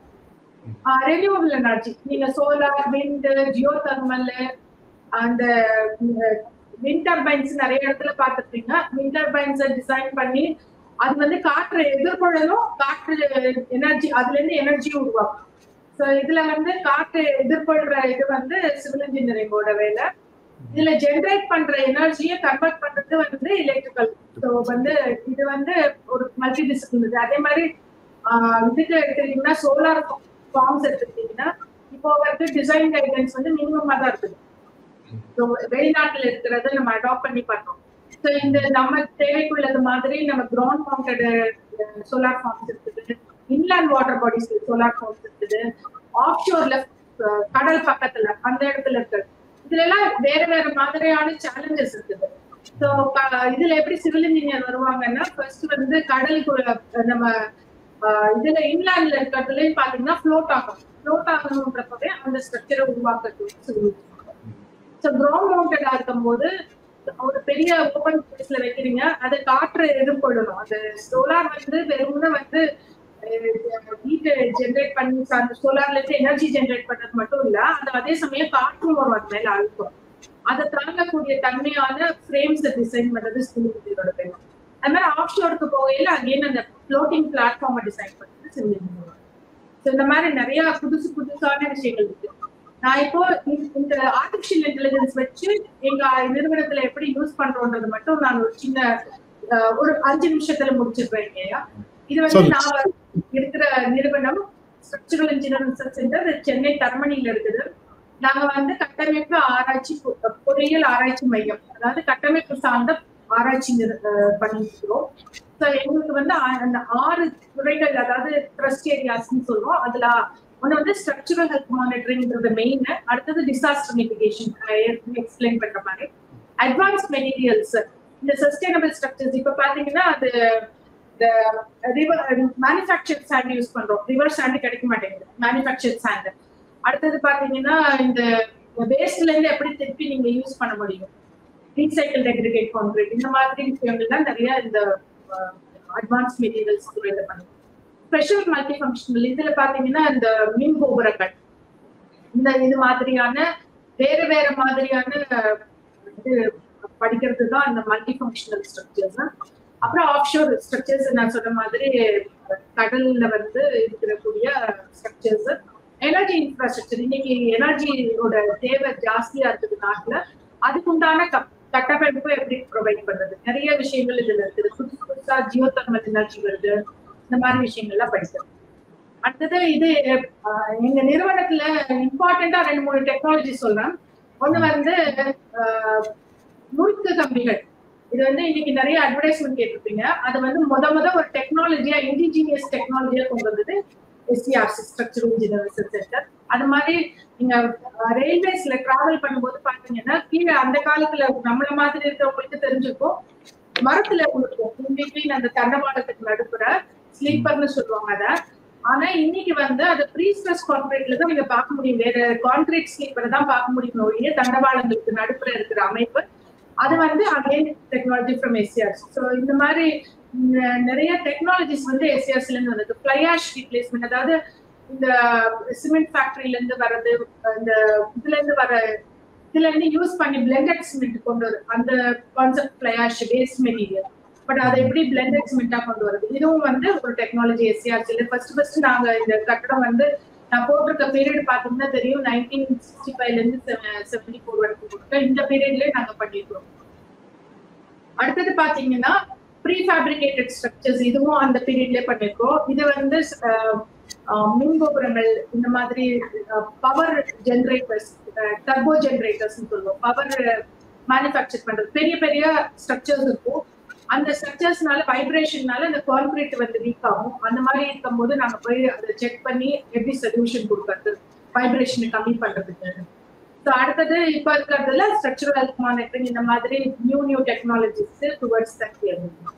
ஸோ இது நாங்க ஃபர்ஸ்ட் சயின்ஸ் அண்டர்ஸ்டாண்ட் பண்ணிக்குவோம், அது எப்படி நடக்குது ஒரு விஷயம்னு. எதையும் வந்து எப்பொருள் யாரார் வாய் கேட்பினும் அப்பொருள் மெய்ப்பொருள் காண்பது அறிவு. ஸோ அந்த மெய்ப்பொருள் காண்றதா ரிசர்ச். ஸோ இருக்கிறதுதான் நம்ம வந்து அதை தெரிஞ்சுக்கிறோம், அதோட சயின்ஸ் என்னன்னு தெரிஞ்சுட்டு அதை நம்மளுக்கு எப்படி பயன்படுத்திக்கிறது. ஸோ இந்த மாதிரி 4 துறையிலையும் வெவ்வேறு வகையான. இப்போ ஸ்ட்ரக்சரல் ஹெல்த் மானிட்டரிங்னா என்னன்னா, நம்மளுக்கு உடம்பு சரியில்லைன்னா போய் நம்ம டாக்டர்கிட்ட காட்டுறோம். இப்போ நம்மளோட நாட்டுல இருக்கிற மருத்துவ இது பாத்தீங்கன்னா சித்த மருத்துவம், ஆயுர்வேதம், இது 2 இருக்கு. இவங்க 2 பேருமே என்ன பண்றாங்க, இந்த 5 காம்பனன்ட் எலிமெண்ட் முதல்ல சொன்னேன் இல்லையா, நீர், நெருப்பு, காற்று, ஆகாயம், இந்த இதுல இருந்து தான் நம்மளோட தன்மையை பொறுத்து நம்மளுக்கு என்ன நோய் இருக்கும்னு பார்த்தா அதை எப்படி குணப்படுத்துறதுன்னு சொல்றோம். அதே மாதிரி வந்து இப்போ ஸ்ட்ரக்சரல் ஹெல்த் மானிட்டரிங் என்ன பண்றோம்னா, இந்த மானிட்டர் நம்ம வந்து சென்சார்ஸ் மூலமா என்னென்ன அவங்களோட ரியாக்ஷன்ஸ் இருக்கு, எங்க வந்து கிராக் ஆயிருக்குது, எங்க வந்து கரோட் ஆயிருக்குது, இந்த மாதிரி எக்ஸஸ் டிஃபர்மேஷன் இருக்கு, வைப்ரேஷன் இருக்கு, இதெல்லாம் நம்ம தெரிஞ்சுட்டு அதுக்கு ரெமெடி கொடுக்குறது. ஸோ நோய் நாடி நோய் முதல் நாடு அது தனிக்கும், வாய் நாடி வாய்ப்பு செல்லு. ஸோ இது வந்து மருத்துவத்துக்கு மட்டும் பொருந்தாது, ஸ்ட்ரக்சரல் இன்ஜினியரிங், ஸ்ட்ரக்சரல் ஹெல்த் மானிட்டரிங்கும் பொருந்தும். ரூட் காஸை கண்டுபிடிக்கணும், ஒரு ஃபெயிலியர் இருக்குதுன்னா அதோட ரூட் காஸை கண்டுபிடிச்சு சரி பண்றதுதான் வந்து சிறந்த முறை. ஸோ அடுத்தது நீங்க பாத்தீங்கன்னா இது எப்படி பண்றோம்னா, வேரியஸ் ஸ்ட்ரக்சரல் சேஃப்டி என்ஷூர் பண்றது, ஸ்ட்ரென்த், இன்டெகிரிட்டி, பர்ஃபார்மன்ஸ் இதெல்லாம் என்ஷூர் பண்றோம். ஸோ ஒரு கட்டடம் கட்டினா மட்டும் பத்தாது, இல்ல ஒரு ஸ்ட்ரக்சர் பிரிட்ஜை கட்டினா மட்டும் மெயின்டைனும் பண்ணணும். மெயின்டெனன்ஸ் இன்ஜினியர் ஒருத்தர் இருப்பாரு, ஒரு பிரிட்ஜுக்கும் ஒரு மெயின்டெனன்ஸ் இன்ஜினியர் இருப்பாங்க, அந்த துறையை சார்ந்த மெயின்டெனன்ஸ் இன்ஜினியர். ஸோ இவங்களோட வேலையே என்னன்னா போய் பீரியாடிக்கலா செக்அப் பண்ணி அதுல ஏதாவது ப்ராப்ளம் இருக்குதா. அதுக்கு வந்து இப்ப டெக்னாலஜிஸ் நிறைய வந்திருக்கு. எப்படின்னா சென்சார்ஸ் மூலமா எப்படி அதோட தன்மைகளை இவாலுவேட் பண்ணி நம்ம பண்ண முடியும். இதுதான் வேரியஸ் ஸ்ட்ரக்சரல் இன்ஜினியரிங் எப்படி பண்றோம், எந்தெந்த இடத்துல ஹைரைஸ் பில்டிங்ஸ்ல, bridges, tunnels, wind generators, any critical structure, அதுல வந்து நீங்க இந்த மாதிரி என்னென்ன பாராமீட்டர் படிக்க முடியும்னா, ஆக்சலரேஷன், ஸ்ட்ரெயின், ஒரு வைப்ரேஷன் இருக்குன்னா அது எந்த அளவுக்கு வைப்ரேட் ஆகுது, ஸ்ட்ரெயின்ங்கிறது அதோட டிஃபார்ம் ஆயிருக்குன்னா அது எந்த அளவுக்கு டிஸ்பிளேஸ்மெண்ட், இந்த மாதிரி விஷயங்கள்ல நம்ம இதுல இருந்து தெரிஞ்சுக்க முடியும். ஸோ இது வந்து ரொம்ப டெக்னிக்கலா இருக்கு. ஸோ நான் இது எப்படி பண்றோம்னு சொல்லுவோம்னா, இப்போ ஃபர்ஸ்ட் வந்து என்ன இருக்குது, என்ன நம்ம ரைட் சென்சார் சூஸ் பண்ணணும். இப்ப நான் வந்து எனக்கு ஹார்ட் பத்தி தெரிஞ்சுக்கணும்னா நான் அதுக்கு தகுந்த இன்ஸ்ட்ருமெண்ட் போய் யூஸ் பண்ணினாதான் நம்ம ஹார்ட்டை பத்தி தெரிஞ்சுக்க முடியும். அது மாதிரி என்ன நம்ம மெஷர் பண்ண போறோமோ அதுக்கு உண்டான சென்சாரை இது பண்ணி நிறைய டேட்டா வரும் அதுல இருந்து ஜென்ரேட் பண்ணி. ஸோ இதுல எது தேவையான டேட்டா தேவையில்லாத டேட்டான்னு இருக்கும். ஸோ இதை நம்ம ஃபர்ஸ்ட் புரிஞ்சுக்கணும். ஃபர்ஸ்ட் வந்து தேவையான டேட்டாவை எடுக்கணும். இது வந்து அந்த பிரிட்ஜுக்கிட்டே நம்ம போய் மெஷர் பண்ணுவோம். ஆனா நம்ம லேபுக்கு கொண்டு வந்து தான் அனலைஸ் பண்ண முடியும். ஸோ பிரிட்ஜ்ல இருந்து டைரக்டா டிரான்ஸ்ஃபர் பண்ணி நம்ம வந்து லேப்ல அனலைஸ் பண்ணிக்க முடியும், இல்லை நம்ம ஸ்ட்ரக்சர்ல இருக்கும். ஸோ அதுக்கப்புறம் நம்ம வந்து அந்த இன்ஃபர்மேஷனை மேனேஜ் பண்றது, இதுதான் இந்த இடத்துல தான் ஆர்டிஃபிஷியல் இன்டெலிஜென்ஸ் இதெல்லாம் வரும். ஸோ இந்த மாதிரி நிறைய விஷயங்கள் பண்ணிட்டு நம்ம வந்து இது என்ன தன்மையில இருக்குது, அதுக்கு என்ன சொல்யூஷன் கொடுக்கணும், இதுதான் ஸ்ட்ரக்சரல் ஓவரால் இது. ஸோ இப்போ கன்வென்ஷனலா என்ன பண்ணுவோம்னா, கன்வென்ஷனலா ஒரு சென்சார் இருக்கும், ஸ்ட்ரக்சர் இருக்கும், சென்சார் இருக்கும். அதை வந்து அதுல இருந்து எக்ஸ்ட்ராக்ட் பண்ணுவோம். நம்ம அந்த ஒரு ரயில்வே பிரிட்ஜ் இருக்குன்னு வச்சுக்கோங்களேன், அது மேல அந்த போகி போகுதுன்னா அப்ப என்னென்ன ஃபீச்சர்ஸ் வருது அதுல இருந்து நம்ம பண்ணிட்டு ரெஃபரன்ஸ் ஒரு மாடல் இருக்கும், அதை வச்சு நம்ம இந்த இப்ப இருக்கிற தன்மையை நம்ம பார்ப்போம். அப்போ வந்து கரண்ட் டு ரெஃபரன்ஸ் தான் பண்ண முடியும். இதுல வந்து அதுக்கப்புறம் டெசிஷன் மேக்கிங் பண்ணி திருப்பி நம்ம ஸ்ட்ரக்சர்ல அதை இம்ப்ளிமெண்ட் பண்ணி திருப்பி சென்சார் வச்சு இது ஒரு டைம் பண்ணதோட முடியாது, கண்டினியூஸா பண்ணணும். ஸோ கண்டினியூஸா இந்த ஸ்ட்ரக்சரல் மானிட்டரிங் படிச்சீங்கன்னா வேலை இருந்துட்டே தான் இருக்கும். ஏன்னா அவங்க வந்து கண்டினியூஸா மானிட்டர் பண்ணும். இது வேரியஸ் அதுல நிறைய மெத்தட்ஸ் இருக்குது, என்னென்ன ஐடென்டிஃபை பண்றோம் இதோட டீடைல்ஸ். ஸோ இப்ப கன்வென்ஷனல் மெத்தட்ல என்ன இருக்குதுன்னா நிறைய டேட்டா இருக்குது. அப்புறம் இந்த எப்படி நம்ம ரிலேட் பண்றது, இப்ப வந்து ஒரு ஹார்ட் இசிஜி எடுக்கிறோம், இசிஜியை நம்மளுக்கு பார்த்தா புரியாது, டாக்டருக்கு பார்த்தா தான் புரியும். ஸோ அதை வந்து எப்படி அனலைஸ் பண்ணி அதுல இருந்து என்ன உங்களுக்கு என்ன நோய் இருக்குது, அவர் வந்து இது நார்மலா இருக்குது, இல்லைங்க உங்களுக்கு ஒரு ப்ராப்ளம் இருக்கு, இந்த வேல்வ்ல ப்ராப்ளம் இருக்குன்னு சொல்ற லெவலுக்கு அவங்களால சொல்ல முடியும். ஸோ அந்த மாதிரி இந்த இதை வந்து நம்ம ரிலேட் பண்ணணும். அதுக்கு நிறைய அன்சர்டனிட்டி இருக்கு. இதுல வந்து என்னென்ன என்விரான்மெண்டல்னால அந்த சென்சார் வேலை செய்யாம போகலாம், இந்த மாதிரி விஷயங்கள்ல பார்க்கணும். சென்சாரோட விலையும் ஜாஸ்தியா, இதெல்லாம் பெரிய சேலஞ்சஸ். ஸோ இதுக்கு வந்து ஆர்டிஃபிஷியல் இன்டெலிஜென்ஸ் எப்படி உதவுது. ஸோ இதுல வந்து ரெண்டு மெத்தட், கம்ப்யூட்டேஷனல் இன்டெலிஜென்ஸ், கன்வென்ஷனல். இப்ப இதுல வந்து நம்ம நாலேஜை வந்து எக்ஸ்பிளிசிட்டா நம்ம வந்து நம்மளுக்கு இருக்கிற ஹியூமனுக்கு இருக்கிற நாலேஜை எப்படி ஒரு இன்டெகிரேட்டட் அப்ரோச் மூலமா பண்றது. ஸோ அடுத்தது வந்து கம்ப்யூட்டேஷனல் இன்டெலிஜென்ஸ்னா human like intelligence, thinking, human thinking, அதாவது மெஷினே லேர்ன் பண்ணி நம்மளுக்கு வந்து சொல்யூஷன் கொடுக்குற மாதிரி, அதோட டேட்டாவை வச்சுட்டு. அதை எப்படி மெஷினே லேர்ன் பண்ணணும்னா நம்ம தான் இன்புட் கொடுக்குறோம், நம்ம எவ்வளோக்கு எவ்வளோ இன்புட் கொடுக்குறோமோ அவ்வளோக்கு அவ்வளோ அது லேர்ன் பண்ணும். ஸோ சின்ன பிள்ளைங்க வந்து நம்ம எப்படி லேர்ன் பண்ணணும், நம்ம வந்து நம்மளுக்கு அந்த நிறைய உள்ள வாங்கிட்டு நம்ம அதில் அனலைஸ் பண்ணி நம்மளோட ஸ்டோரேஜ்ல இருந்து அனலைஸ் பண்ணி தான் நம்ம வந்து அதுக்கு ரிசல்ட் கொடுக்குறோம் இல்லையா. அதே மாதிரி இந்த மெஷினுக்கு வந்து நம்ம நிறைய ட்ரைனிங் டேட்டா நிறைய வர அந்த டேட்டா வச்சுட்டு சின்ன வயசுல நம்மளுக்கு புரியாது. எக்ஸாம்பிளுக்கு சொல்லணும்னா ஒரு செருப்பு போடுறதுன்னா ஒரு சின்ன பிள்ளைங்க போச்சுன்னா லெஃப்ட் ரைட்டு தெரியாது, ரொம்ப நேரம் தடுமாறி தான் போடுவாங்க. அதே இன்னைக்கு நம்ம போட்டோம்னா ஒத்துக்குவாங்களா, ஒத்துக்க மாட்டாங்க. அது எப்படி நம்மளுக்கு மாறிச்சு, நம்ம 4-5 வாட்டி பண்ண நம்மளுக்கு மாறி போயிடுச்சு. அதே மாதிரி இந்த மாதிரி டேட்டா ஆட் ஆக அந்த மிஷினை லேர்ன் பண்ண ஆரம்பிச்சிடும். இந்த மாதிரி என்னென்ன பிரைமரி ரோல் இருக்குன்னு பாத்தீங்கன்னா கண்டிஷன் அசஸ்மெண்ட். இது என்னன்னா ஒரு ஸ்ட்ரக்சரோட கண்டிஷன் என்னன்றது, அது ஸ்திரத்தன்மையோட இருக்குதா, இன்டெகிரேட்டடா இருக்குதா, அந்த மாதிரி கிராக் இதெல்லாம் மானிட்டர் பண்றது. அடுத்தது வந்து இமேஜ் அண்ட் வீடியோ அனாலிசிஸ். இது ரொம்ப புதுசு. பாத்தீங்கன்னா ட்ரோன்ஸ் வச்சுட்டு பண்றாங்க. அடுத்தது அண்டர் வாட்டர் ரோபோட்டிக்ஸ். அண்டர் வாட்டர்ல இப்ப டேம் மாதிரி ஸ்ட்ரக்சருக்கு கீழே போய் பார்க்க முடியாது, நம்ம இப்ப டைவ் பண்ணி தான் உள்ள போய் பாக்குறாங்க, இல்ல பிரிட்ஜ் கிளியாரு டைவ் பண்ணி. இதுக்கு வந்து அண்டர் வாட்டர் ரோபோட்டிக்ஸ் இருக்குது. இதை வச்சுட்டு நம்ம போய் ஸ்ட்ரக்சர் பக்கத்திலே போய் ஏதாவது கிராக் இருக்குதா, அது அதோட தன்மை எப்படி இருக்குது அப்படிங்கிறத பார்க்க முடியும். அந்த மாதிரி வீடியோவோ இமேஜையும் எடுத்துட்டு நம்ம பேரலா ரெண்டு இதை வச்சு கம்பேர் பண்ணி பழசு எப்படி இருக்கு, புதுசு எப்படி இருக்கு, ஸோ இதுல வந்து கிராக் டெவலப் ஆகுது இந்த இடத்துலன்றதெல்லாம் அனலைஸ் பண்ணும். வைப்ரேஷன் அதே மாதிரி இது வந்து குழுக்கம் அந்த வைப்ரேஷன் இருக்கிறத மெஷர் பண்ண முடியும். இது வந்து லேட்டஸ்ட் டெக்னாலஜிஸ் அக்கோஸ்டிக் எமிஷன். இது வந்து பெரிய ஸ்ட்ரக்சருக்கு வந்து நீங்க அங்கங்க போய் சென்சாரை ஓட்டிகிட்டே இருக்க முடியாது. ஸோ ஒரு லென்தி பைப்லைன் இருக்குதுன்னா ஒரு வேவ் மாதிரி கொடுத்துட்டு ரிசீவ் பண்ணும் போது அதுல டிஃபெக்ட்ஸ் எங்க இருக்குதுன்னு கண்டுபிடிக்கணும். ஸோ ஸோ இப்போ வந்து பைப்லைன்ல பாத்தீங்கன்னா நீங்க பைப்லைன் லேயிங், கேஸ் பைப்லைன் இதுக்கெல்லாம் சிவிலுக்கு சம்மந்தம் இருக்கும். பட் ஆனா இந்த மாதிரி விஷயங்கள்ல வரும்போது சிவில் இன்ஜினியர்ஸோட தேவை. அடுத்தது செகண்டரி, இது sensor, remote monitoring, risk assessment, இதெல்லாமே AI structural health monitoring. So இப்போ பாத்தீங்கன்னா ஏஐ வந்து ஆர்டிஃபிஷியல் இன்டெலிஜென்ஸ் தனியா நீங்க பாத்தீங்க. இப்போ வந்து பிரிட்ஜ் இந்த ஸ்ட்ரக்சரல் ஹெல்த் மானிட்டரிங்கோட பார்க்கும்போது உங்களுக்கு இதோட இம்பார்ட்டன்ஸ் எவ்வளவுன்னு புரியும். அதே மாதிரி டிஜிட்டல் ட்வினிங், இது வந்து இப்ப ரொம்ப பாப்புலர் ஆயிட்டு இருக்குது. இது வந்து யூஸ்வலா மெக்கானிக்கல் ஸ்ட்ரக்சர்ஸ்க்கு, ஏரோஸ்பேஸ் ஸ்ட்ரக்சர்ஸ்க்குலாம் அது பாப்புலர். பட் சிவில் இன்ஜினியரிங்க்கு பண்ணியிருக்கோம். எப்படின்னா நம்மளோட ஸ்ட்ரக்சரோட ரீப்ளிகாவை நம்ம வந்து நியூமரிக்கலா வச்சிருக்கோம். நியூமரிக்கலா அதோட டேட்டா இருக்கும். ஸோ அப்பப்ப அப்டேட் பண்ணலாம், எல்லா இன்ஃபர்மேஷனும் அதுல இருக்கும். ஸோ இந்த மாதிரி டிஜிட்டல் ட்வின் இருக்கும்போது அப்டேட் பண்ணும்போது நம்மளுக்கு வந்து எந்த இடத்துல அது ஹிஸ்டரி இருக்கும். ஹிஸ்டரி இருக்கும்போது நம்மளுக்கு இது இப்படிதான் பிஹேவ் பண்ணுதுன்றது நம்ம வச்சுட்டு ப்ரெடிக்ட் பண்ண முடியும். இது இந்த இன்னும் ஒரு 5 வருஷம் தாங்கும், இல்ல 10 வருஷம் தாங்கும், அந்த மாதிரி ப்ரெடிக்ட் பண்ண முடியும். ஸோ இது வந்து ஒரு இம்பார்ட்டன்ட் துறை இப்ப போயிட்டு இருக்குது. ஸோ இதுல நிறைய சேலஞ்சஸ் இருக்குது. ஸோ இது நீங்க படிக்க புரியும். இது நாங்க நிறைய ஸ்ட்ரக்சர்ஸ்ல நாங்க போய் டெஸ்ட் பண்ணினது. இதெல்லாம் வந்து இன்ஸ்ட்ருமெண்ட்ஸ், இந்த இடத்துல இருக்கிறதுல இன்ஸ்ட்ருமெண்ட்ஸ் எப்படி பண்ணி எங்க மக்கள் போய் மொபைல் வேன் இருக்குது அங்க போய் எடுத்துட்டு வருவாங்க டேட்டா. இது வந்து பாம்பன் பிரிட்ஜ், மேடம் நீங்க சொன்னீங்க, சார் சொன்னீங்க, பாம்பன் பிரிட்ஜ் கடலுக்கு நடுப்புற கட்டின இது. இதுல வந்து முதல்ல வந்து அகல பாதை ஆக்கினாங்க இந்த குறுகிய பாதையில இருந்து. அப்பவும் எங்க நிறுவனம் போயிட்டு அதுல வந்து டிசைன்ல எங்களோட இன்வால்மெண்டோட இது வந்து நியூமரிக்கலா இதை ஜென்ரேட் பண்ணி அதுல அனலைஸ் பண்ணி அந்த இதோட இன்புட் ப்ராட்கேஜ் ஆச்சு. ப்ராட்கேஜ் ஆனதுக்கு அப்புறம் சில சமயம் இது பழைய பிரிட்ஜுன்றதுனால வைப்ரேஷன்ஸ் எல்லாம் நிறைய வர ஆரம்பிச்சப்ப அப்போ நாங்க போய் இன்ஸ்ட்ருமெண்ட் பண்ணி இது வைப்ரேஷன் ஓகே, இது தாங்கக்கூடிய தன்மையில இருக்குது, அதனால நீங்க ஃபர்தரா நீங்க யூஸ் பண்ணலாம் அப்படின்ற மாதிரி அட்வைசஸ் எல்லாம் கொடுத்தோம். இப்ப புதுசா வர பாம்பன் பிரிட்ஜ்ல எங்களோட பங்கு இந்த மாதிரி பங்கு.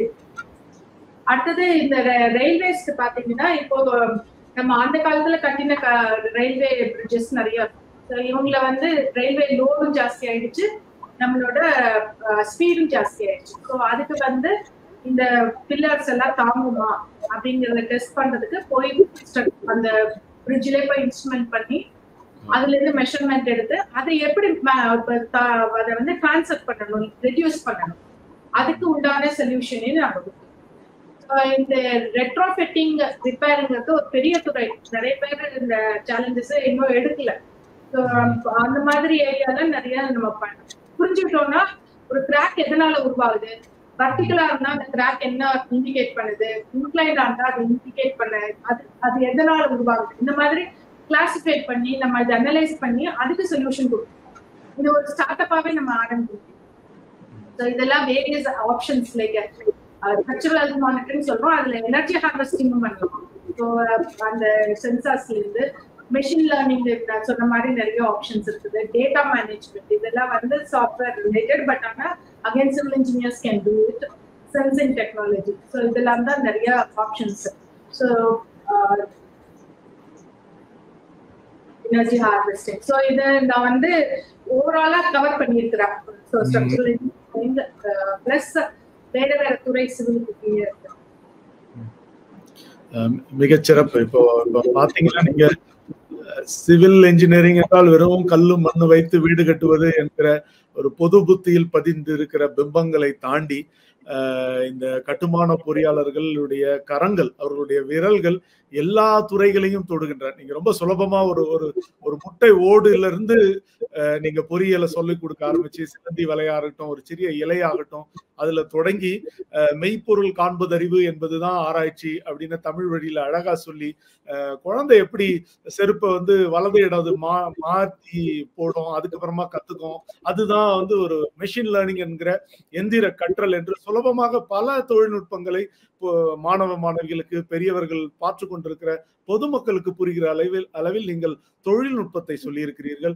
இந்த கட்டுமான பொறியியல் அல்லது கட்டமைப்பு பொறியியல் என்பது பல துறைகளில், கடலில் இருக்கக்கூடிய கட்டமைப்புகள், இப்படி எர்த்குவேக் என்ற பூகம்பம் வந்தாலும் பாதிப்படையாத கட்டிடங்களை எப்படி உருவாக்குவது, ஏற்கனவே இருக்கிற ரயில்வே பாலங்களை இந்த புதிய ரயில் வாகனம் ஓடுகிற பொழுது அது தாங்குமா தாங்காதா என்பதை சோதித்தறிவது. பிறகு ஆர்டிபிஷியல் இன்டெலிஜென்ஸ் என்பது முற்றிலும் வேறு வேறு துறை என்கிற ஒரு புரிதல் பொதுவெளியில் இருந்திருக்கிறது. இப்ப பார்க்கும்போது நீங்க வந்து கோர் என்ஜினியரிங் பிரான்ச்சஸ் என்கிற அடிப்படை அறிவியல் அல்லது அடிப்படை பொறியியல் பிரிவுகளில் நீங்கள் இப்படிப்பட்ட ஆர்டிபிஷியல் இன்டெலிஜென்ஸ் என்கிற செயற்கை நுண்ணறிவாக இருக்கட்டும், வர்ச்சுவல் ரியாலிட்டி என்கிற மெய்நிகர் தொழில்நுட்பங்கள், மெஷின் லேர்னிங் என்கிற எந்திர கற்றல் என்ற புதிய தொழில்நுட்பங்களை ஏற்கனவே இருக்கக்கூடிய இந்த கட்டுமான பொறியியல் அல்லது கட்டமைப்பு பொறியியலில் நாம் அதன் மேலாக பயன்படுத்தி இதிலிருந்து பல பெரிய நன்மைகளை நாம் எடுத்துக்கொள்கிறோம். இந்த துறையில் களம் காண விரும்புகிற இளைஞர்களுக்கும் யுவதிகளுக்கும் மாணவ மாணவிகளுக்கும் பறந்து விரிந்து கிடக்கிற வாய்ப்புகள் அவர்களுக்கு முன்பாக இருக்கிறது. பல துறை சார்ந்த வாய்ப்புகள், விமானத்துறையை கூட நீங்க விட்டு வைக்கல, விமானத்துறை என்று பல விஷயங்களை, ரெனியூவபிள் எனர்ஜி என்கிற மிக முக்கிய புதுப்பிக்கத்தக்க சக்தி மூலங்கள் கொண்ட அந்த துறை, அதில் கடல் அலைகளிலிருந்து மின்சாரம் எடுப்பது, காற்றிலிருந்து மின்சாரம், சூரிய ஒளியிலிருந்து மின்சாரம் என்று பல துறைகளில் விரவி எடுக்கிற வேர்விட்டு இருக்கிற ஒரு தாய் துறையாக இந்த கட்டுமான பொறியியல் துறையை நாம் பார்க்கிறோம். பார்த்து கொண்டிருக்கிற பார்வையாளர்களுக்கு ஒரு புதிய புரிதலை இது தந்திருக்கும். இதில் பல புதிய தொழில்நுட்பங்கள் களமாடுகின்றன. ஆக நாம் இதை படிக்கும்போது எதிர்காலத்திற்கு ஏற்ற ஒரு பொறியாளராக, ஒரு இளைஞர் யுவதியாக நம்மை நாம் மாற்றிக்கொள்கிறோம் என்கிற புரிதலை அது கொடுத்திருக்கும். மிகச்சிறப்பு. நான் ஒரு கடைசியா உங்ககிட்ட ஒரு கேள்வி கேட்கணும்னு நினைக்கிறேன். இப்பெல்லாம் மாணவ மாணவிகள், இளைஞர்கள், யுவதிகள்னா ஸ்டார்ட் அப் அப்படின்ற ஒரு பஸ்வேர்ட் இருக்கு, ஒரு துளிர் நிறுவனம். இப்ப நான் சொந்தமா ஒரு புதிய யோசனையோட நான் ஒண்ணு துவங்கணும் அப்படின்னா, இப்ப சிவில் இன்ஜினியரிங் படிச்சா இல்ல ஆர்கிடெக்சர் நான் படிச்சா என்னால ஸ்டார்ட் அப் துவங்க முடியுமா? நான் வெறும் கம்ப்யூட்டர் சயின்ஸ் படிச்சாதான் ஸ்டார்ட் அப் துவங்க முடியுமா, இல்ல இந்த துறைகள்ல படிச்சாலும் என்னால ஸ்டார்ட் அப் துவங்க முடியுமா? அதற்கான பதிலை எதிர்பார்க்கிறேன். ஸ்டார்ட் அப்னா தொழில் முனைவோர், அதுக்கு முந்தின பருவம், அதாவது தொழில ஆரம்பிக்கிறதுக்கு முந்தினது. ஏன்னா இந்த சிவில் பொறுத்த வரைக்கும் பாத்தீங்கன்னா தொழில் முனைவோர்ங்கிறத முதல்ல ஆரம்பிச்சு, அந்த ஸ்டார்ட் அப்ங்கிற வார்த்தை இல்லாம இருந்திருக்கலாம். ஆனா நிறைய பேர் இந்த ஸ்டார்ட் அப்ஸ் மாதிரி ஆரம்பிச்சவங்கதான். நீங்க இதுல என்னென்ன விஷயங்கள், நிறைய விஷயங்கள்ல நம்ம பண்ண முடியும். ஆர்கிடெக்சர் படிக்கும் போது நீங்க வந்து ஒரு இடத்துல வேலை செய்யறதை விட நீங்க சுயமா தொழில் செஞ்சீங்கன்னா நிறையவே சம்பாதிக்க முடியும். நிறைய வாய்ப்பு இருக்கு. அதுல கற்பனை, அதாவது வானமே இல்லை மாதிரி, வானமே இல்லை இல்ல அதையும் தாண்டி போலாம். இந்த வந்து இதுக்கு வந்து கற்பனை தான் மெயின். அதுக்கு வந்து வேல்யூவும் ஜாஸ்தி. நீங்க ஒரு விஷயத்த பிரசன்ட் பண்றது மாதிரி பிரசன்ட் பண்ணீங்கன்னா, சோ இது வந்து ஆர்கிடெக்சர் பொறுத்த வரைக்கும் தொழில் தான் மெயினா இருக்கணும், தொழில் முனைவோர். அதனால இந்த ஸ்டார்ட் அப் ரொம்ப ஈஸி. இதுல வந்து நீங்க இந்த பிம் மாதிரியான தொழில்நுட்பங்கள் இருக்கும்போது இன்னும் வசதியானது. அடுத்தது நீங்க பாத்தீங்கன்னா இப்போ சிவில் எடுத்துக்கிட்டீங்கன்னா பில்டிங் மெட்டீரியல்ல இருந்து ஆரம்பிக்கலாம். நீங்க புது மாதிரியான பில்டிங் மெட்டீரியல், இப்போ அது மாதிரி கெமிக்கல்ஸ், பில்டிங் கன்ஸ்ட்ரக்ஷன் கெமிக்கல்ஸ் இருக்கு. ஸோ இதெல்லாம் வந்து நிறைய நம்ம இந்த மாதிரி ஸ்டார்ட் அப்ஸ். கரோஷனுக்கு வந்து நீங்க சொல்யூஷன் கொடுத்தீங்கன்னா அதுவே நிறைய இடத்துல தேவைப்படும் கரோஷன் உள்ளது. அடுத்தது டிசைன். நீங்க ஏற்கனவே கன்சல்டன்சி நிறைய பண்ணுவாங்க, டிசைன் பண்ணிட்டு ஸ்டார்ட் அப் படிச்சு முடிச்சவங்க.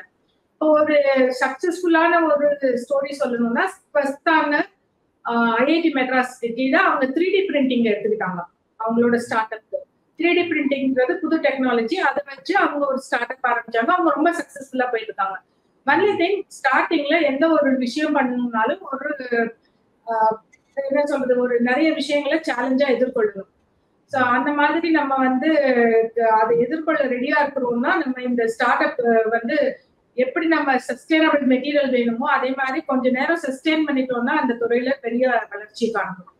ஸோ அந்த மாதிரி நிறைய வேலை வாய்ப்புகள். எக்ஸாம்பிளுக்கு ரேபிட் கன்ஸ்ட்ரக்ஷன் இப்ப எடுத்துட்டீங்கன்னா நம்மளுக்கு அது ரொம்ப தேவையா இருக்கு. அந்த மாதிரி தொழில்நுட்பங்கள் இருந்ததுன்னா உங்ககிட்ட நிறைய பேர் வருவாங்க, எனக்கு 2 நாள்ல வீடு கட்டிட்டாங்கன்னா நீங்க ரெடியா வச்சிருந்தீங்கன்னா கொண்டு போய் கொடுக்கலாம். டீப்ளாயபிள் ஸ்ட்ரக்சர்ஸ் இதெல்லாம் வந்து ரெடியா பண்ணி வச்சுக்கலாம். நிறைய கன்ஸ்ட்ரக்ஷன் கம்பெனிக்கே தேவைப்படும். நீங்க ஒரு இடத்துல போய் 10 வேலையாட்கள் இருக்கிறாங்கன்னா அவங்கள அவங்க போய் ஸ்டே பண்ண வைக்கிறதுக்குலாம் ரெடிமேடா இருந்துச்சுன்னா போய் கொண்டு போய் வைக்கிற மாதிரி. இல்ல ஒரு சின்ன திருவிழா நடக்குது, இல்ல ஒரு இடத்துல ஒரு இது போடணும் டெம்பரரியா அப்படின்னா இதெல்லாம் யூஸ் பண்ணிக்க முடியும். இந்த மாதிரி ஸ்ட்ரக்சர்ஸ் உருவாக்கலாம். அடுத்தது பாத்தீங்கன்னா கிரீன் பில்டிங் சொல்யூஷன். நிறைய இடத்துல இப்ப நம்ம வந்து சுற்றுச்சூழலுக்கு பாதுகாப்பா இருக்கணும்ன்றதுனால கார்பன் எமிஷன் எவ்வளவு இருக்குது, இந்த மாதிரி விஷயங்களுக்கு ஒரு சொல்யூஷன் கொடுக்கலாம். ஸ்மார்ட் சிட்டிஸ், நம்ம இதுல வந்து நிறையவே வாய்ப்பு இருக்குது. ஸ்மார்ட் சிட்டிஸ் கீழே வேஸ்ட் மேனேஜ்மெண்ட், இதே பெரிய இது. வேஸ்ட் மேனேஜ்மெண்ட்க்கு நம்ம ஒரு சொல்யூஷன் கொடுத்தோம்னா இந்த மாதிரி டிஃப்ரெண்டா இருக்கிறத ஸ்டார்ட் அப்பா நம்ம யோசிச்சு ஆரம்பிக்கலாம். படிக்கும் போது அதுக்கு இன்னைக்கு கவர்மெண்ட் வந்து நிறைய சப்போர்ட் பண்ணுது. ஸ்டார்ட் அப் ஆரம்பிக்கிறதுக்கு நிறைய சலுகைகள் இருக்கு. சோ நீங்க அந்த மாதிரி உங்க துறையை சார்ந்த உங்களுக்கு விருப்பமானது, நீங்க வந்து ஒரு இடத்துக்கு போய் வேலைக்கு போறீங்கன்னா அவங்க என்ன சொல்றாங்களோ அவங்க சொல்றதுதான் செய்யணும். ஏன்னா அவங்களுக்கு ஒரு டார்கெட் இருக்கும், அவங்களுக்கு ஒரு இது இருக்கும், ரோட் மேப் இருக்கும். அது வழியில தான் நம்ம போகணும். நம்ம ஸ்டார்ட் அப் பண்ணும்போது நம்ம விரும்பின எய்மை நம்ம விரும்பின விதத்துல நம்ம செய்ய முடியும். ஸோ அதனால ஸ்டார்ட் அப்ங்கிறது வந்து ஒரு பெரிய இளைஞர்களுக்கு ரொம்ப நிச்சயமா அவங்க நம்ம என்ன கனவு காட்டுறோமோ அதை நிச்சயமா நிறைவேற்றிக்க முடியும். ஸோ அந்த நிறைய பேர் இதுல வரணும்னு நான் நினைக்கிறேன். ஏன்னா அப்பதான் நம்ம வல்லரசை நோக்கி போகும்போது இந்த மாதிரி நிறைய ஸ்டார்ட் அப்ஸ் நிறைய தொழில் முனைவோர் இருக்கும் போதுதான் நம்ம இன்ஃப்ராஸ்ட்ரக்சர் பெரிய லெவல்ல கொண்டு வர முடியும். அப்படி கொண்டு வரும்போது நம்மளுக்கு வந்து நாடு வளர்ச்சியோட நம்மளும் வளரும். மிகச்சிறப்பு. ஆக இப்ப ஸ்டார்ட் அப் என்கிற தொழில் நிறுவனங்களை துவங்குவதற்கு இந்த துறையில் பல வாய்ப்புகள், நிறைய உதாரணங்கள் கொடுத்தீங்க. இப்ப வந்து முப்பரிமாண அச்சு 3D பிரிண்டிங் முறையில் முழு கட்டிடமே கட்டப்படுகிற அந்த நுட்பங்கள்.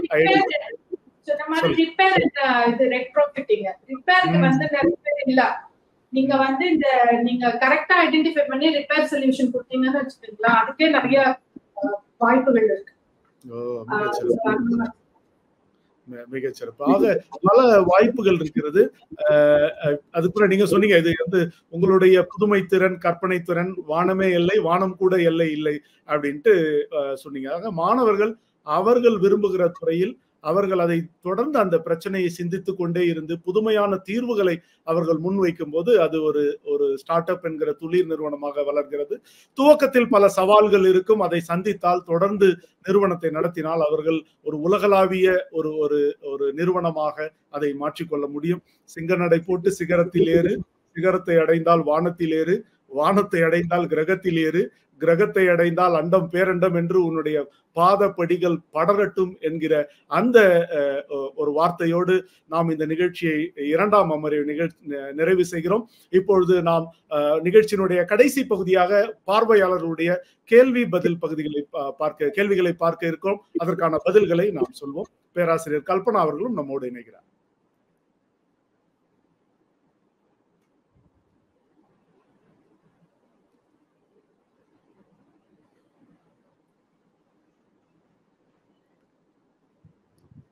வணக்கம்.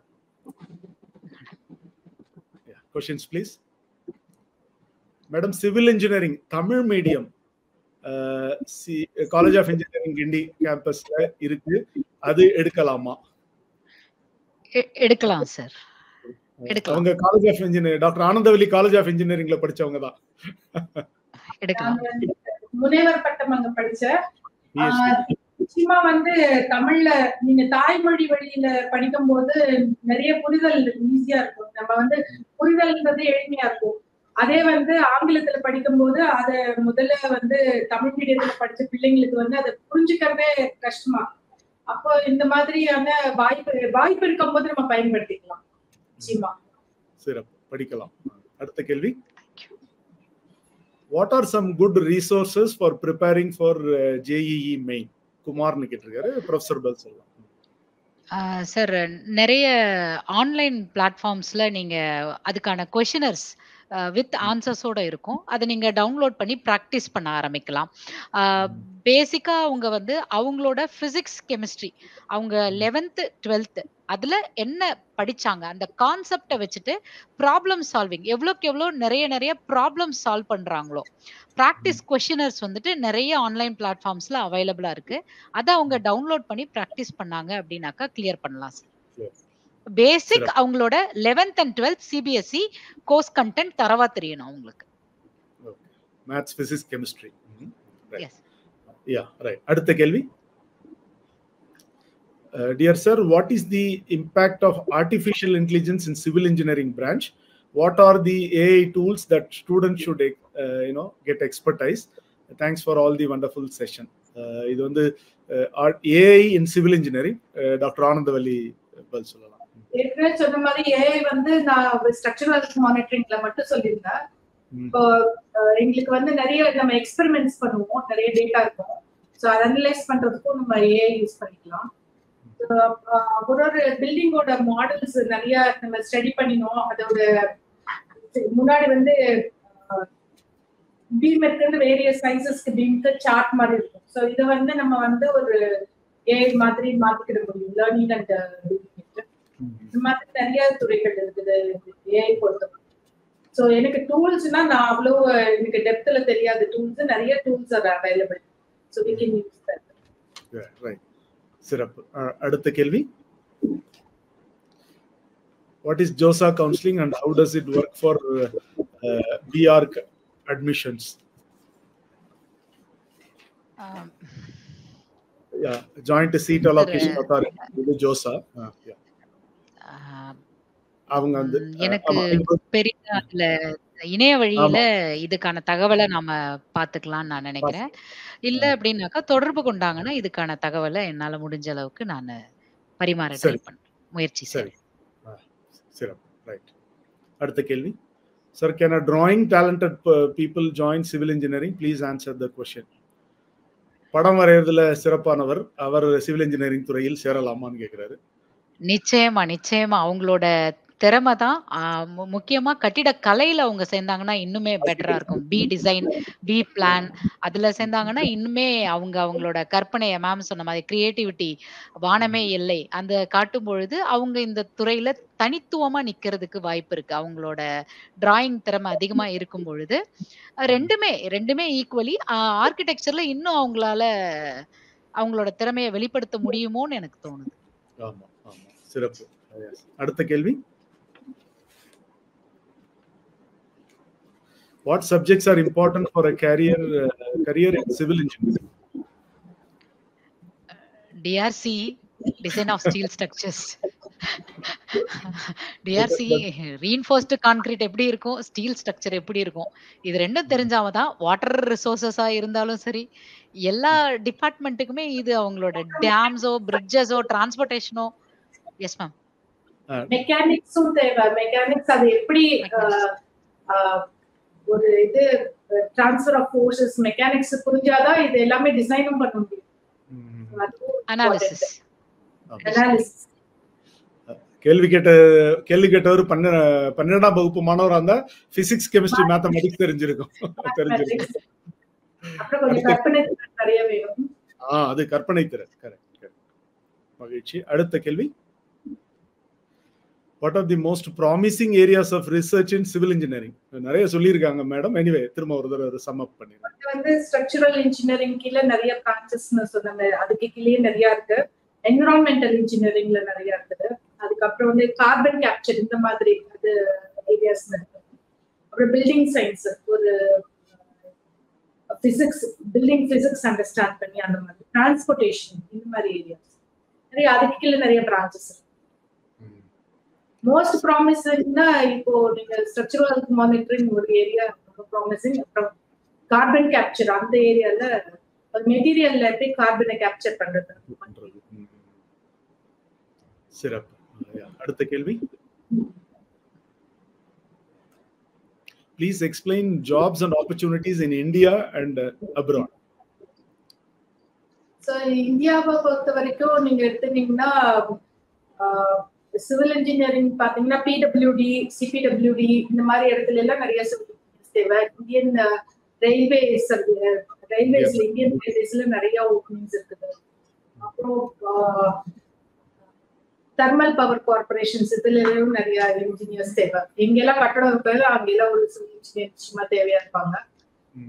ரிசர்ச் ஆப்பர்ச்சுனிட்டிஸ் பொறுத்த வரைக்கும் இந்தியா பொறுத்த வரைக்கும் நீங்க ஒண்ணு காலேஜ் மாதிரி போயிட்டு ப்ரொஃபஸர் மாதிரி போய் அதுல த்ரூ தட் ரிசர்ச் ஓரியன்டா போகலாம். இல்ல எங்களை மாதிரி நிறுவனங்கள்ல சேர்ந்து ரிசர்ச் ஒர்க் பண்ணலாம்.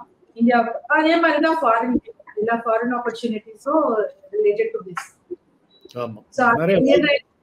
பட் ஆனா ஓகே நம்மளோட பிடபிள்யூடி, இந்தியன் இன்ஜினியரிங் சர்வீஸ் இதெல்லாம் இருக்கு, அதெல்லாம் வராது. பட் ஆனா படிக்கிறதுக்கு நிறைய வாய்ப்பு இருக்குது. இதே மாதிரி தொழில் அங்க பண்றதுக்கு அங்க வந்து நீங்க இப்போ யூஎஸ் போனீங்கன்னா ப்ரொஃபஷனல் இன்ஜினியர் ஒரு கோர்ஸ் எடுத்துக்கணும். ஸோ தட் நீங்க அங்க ப்ராக்டிஸ் பண்ண முடியும். நிறைய காலேஜ் அப்ராட்லயும் இதே மாதிரி ஸ்கோப். நிறைய வாய்ப்புகள் இருக்கு. நீங்க சொன்ன மாதிரி நிறைய துறைகளை நீங்க முன்னாடியே சொல்லியிருக்கீங்க. இந்த மாதிரி கட்டுமான நிறுவனங்கள், ஆயில் கம்பெனிஸ், அந்த மாதிரி நிறைய நிறுவனங்கள். பிறகு விமானத்துறையில இந்தியாவில பாத்தீங்கன்னா engineering services exam, UPSC exam எழுதலாம், டிஎன்பிஎஸ்சி எக்ஸாம் எழுதலாம். பப்ளிக் செக்டர்ஸ் நிறைய இருக்கு, என்டிபிசி, என்ஹெச்பிசி, ஓஎன்ஜிசி உள்ளிட்ட நிறுவனங்கள். இந்த மாதிரி நிறைய வாய்ப்புகள் சிவில் இன்ஜினியரிங் படித்தவர்களுக்கு இருக்கு. நாங்க எல்லாம் படிக்கும் போது இவ்வளவு இன்டர்நெட் ஃபெசிலிட்டி எல்லாம் கிடையாது. நீங்க படிக்கும் போது இருந்திருக்காது. இன்னைக்கு உலகம் கையளவுல வந்துருச்சு. ஆனா நம்ம யூடியூபும் இந்த மாதிரி பாக்குறது, வாட்ஸ்அப் பாக்குறதுக்கு யூஸ் பண்ணாம இந்த மாதிரி அதுல முயற்சி அதுலயே தேட முடியும். நீங்க நிறைய விஷயங்கள் நாங்க சொன்ன எல்லா விஷயமும் நீங்க நெட்ல போனீங்கன்னா கிடைக்கும். அதுக்கு தகுந்த மாதிரி தேடுதல் இருக்கணும். நம்மளுக்கு தேடுதல் இருக்கும் போது அதோட விடையை நம்ம கண்டுபிடிக்கணும். மிகச்சிறப்பு. அடுத்த கேள்வி, how do civil engineers address the challenges of climate change in their projects? Does these kind of present day challenges are covered in the curriculum? ரெண்டா பிரிச்சுக்கலாம், நீங்க சொல்லிருங்க. அந்த சிவில் இன்ஜினியர்ஸ் எப்படி climate change எடுத்தீங்கன்னா நான் சொன்ன மாதிரி carbon sequestration and carbon acquisition இது பண்ண முடியும். ஸோ இந்த மாதிரி ரிலேட்டட் திங்ஸ். அதுக்கப்புறம் நீங்க மானிட்டர் பண்ணி அதுல இருந்து இப்போ எக்ஸாம்பிளுக்கு டைடல் வேவ்ஸ் எந்த அளவுக்கு உள்ள வருது, இந்த மாதிரி இன்க்ரீஸ் ஆகுதா, இந்த மாதிரி மானிட்டர் பண்ணலாம். மானிட்டர் பண்ணி அதுல இருந்து சொல்யூஷன், லைக் அதுக்கு எப்படி சொல்யூஷன் பண்ணலாம். இந்த மாதிரி ஏரியாஸ் நம்ம நிச்சயமா கிளைமேட் சேஞ்ச் உள்ளதுக்கு என்விரான்மெண்டல் ஸ்பாயில் ஆகாம சர்க்குலர் எக்கானமி ஒரு உருவாக்குறதுல இருந்து நம்ம அதை டெஸ்ட்ராய் பண்ணும்போது திருப்பி ரீயூஸ் பண்ற மாதிரி இந்த மாதிரி ஃபுல் சைக்கிள்ல நம்ம டிசைன்லயே கொண்டு வர முடியும். ஸ்டார்டிங்லயே டிசைன்ல இந்த ஸ்ட்ரக்சரை டெமாலிஷ் பண்ணும்போது இந்த மாதிரி காம்பனன்ட்ஸ் எல்லாம் இந்த மாதிரி திருப்பி கொண்டு வர முடியும். அந்த மாதிரி ரிசர்ச் எல்லாம் போயிட்டு இருக்குது. ஒரு வேஸ்ட் வெல்த், இந்த சர்க்குலர் எக்கானமி எப்படி பண்றது, லைஃப் சைக்கிள் அனாலிசிஸ். ஸோ இந்த மாதிரி ஆஸ்பெக்ட்ல யூஸ் பண்ணும்போது நம்ம பண்ண முடியும். Address climate change in little indirect way. Sir, கரிக்குலமை பொறுத்த வரைக்கும் ரீசெண்டாக நாங்கள் 2024க்கான ரிவிஷன் பண்ணும்பொழுது கிளைமேட் சேஞ்ச் அடாப்டேஷன் அண்ட் மிட்டிகேஷன்னே ஒரு கோர்ஸ் நாங்கள் இன்ட்ரடியூஸ் பண்ணியிருக்கோம். இதுக்கான சிலபஸை ரெஃபர் பண்ணும்போது IIT, Anna University, Bannariamman, foreign யூனிவர்சிட்டிஸுங்கிறத ரெஃபர் பண்ணோம். எல்லா யூனிவர்சிட்டிஸ்லையுமே இந்த கோர்ஸ் இருக்கு. அடிஷ்னலி இன்னொரு முக்கியமான விஷயம் பார்த்தீங்கன்னா, இது சிவில் இன்ஜினியரிங் மட்டும்தான் படிக்க முடியுமானா கிடையவே கிடையாது. இந்த கோர்ஸை we are offering it as open elective. Open எலெக்டிவ்ங்கிற கேட்டகரி எல்லா மாணவர்களுமே படிக்கலாம். எந்த துறையில, எந்த ஈவன் சிஎஸ்சி, மெக்கானிக்கல், ட்ரிபிள்இ எந்த ஸ்டூடெண்ட்டுமே படிக்கலாம். அந்த மாதிரி ஓப்பன் எலெக்டிவாவே இந்த கோர்ஸை நம்ம சிலபஸ்ல கரிக்குலம்ல இன்க்ளூட் பண்ணி ஆஃபர் பண்றோம் sir. Very nice. Artificial intelligence மாதிரி ஆர்டிஃபிஷியல் இன்டெலிஜென்ஸ் இப்போ தனியா ஒரு கோர்ஸ் ஒரு சப்ஜெக்ட் இந்த கரிக்குலம் அதே மாதிரி. அடுத்த கேள்வி, what inspired you to pursue a career in civil engineering? ரெண்டு பேரும் பதில் சொல்லலாம். ப்ரொஃபசர்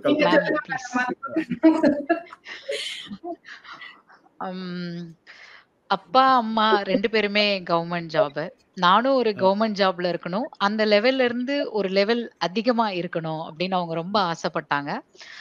உமனுக்கு சிவில் இன்ஜினியரிங் கெரியர் ஒரு சேலஞ்சிங் ஜாபா இருக்கும் அப்படிங்கிற மாதிரி அவங்க நினைச்சதுனால, நீ இதுல போங்க, இதுல பண்ணி பாருங்க, உங்களால என்ன பண்ண முடியுதுன்னு. பட் நான் அப்பா அம்மாவோட விஷயக்காக இதை எடுத்தேன். அம்மா மாதிரியே ஒரு டீச்சரா இன்னைக்கு starting I started with site job, quality இன்ஜினியரா ஒரு சைட்ல ஒர்க் பண்ணேன். ரொம்ப ஃபாண்டா இருந்தது, ரொம்ப நல்லா பிடிச்சிருந்தது. ஸோ இதை மற்றவங்களுக்கு சொல்லி கொடுக்கும்பொழுது இன்னும் என்னோட தனித்திறமையே அதுவா இருந்ததுனால, சோ இன்ஸ்பிரேஷன் அப்பா அம்மா, யூ ஹேவ் டு ஹெட் அப், இன்னும் போகணும் அப்படிங்கிற அவங்க தான் தூண்டுதல், வழிகாட்டுதல் எல்லாமே. Ma'am please. எனக்கு பேசிக்கா உண்மையை சொல்லணும்னா நான் கம்ப்யூட்டர் சயின்ஸ் பயங்கர இன்ட்ரெஸ்ட், அதாவது ப்ரோக்ராமிங் பயங்கர இன்ட்ரெஸ்ட். நான் இது பண்ணும்போது வாய்ப்பு எனக்கு சிவில் இன்ஜினியரிங் கிடைச்சது. ஆனாலும் எனக்கு எப்படி சொல்லணும்னா, ஒல்லும் வாயெல்லாம் நின்று உள்ளாக்கால் செல்லும் வாய் நோக்கி வாய்ப்பை செய்யணும். சோ நான் செய்யற விஷயத்த நல்லா செய்யணும், அதாவது சிறப்பா செய்யணும்.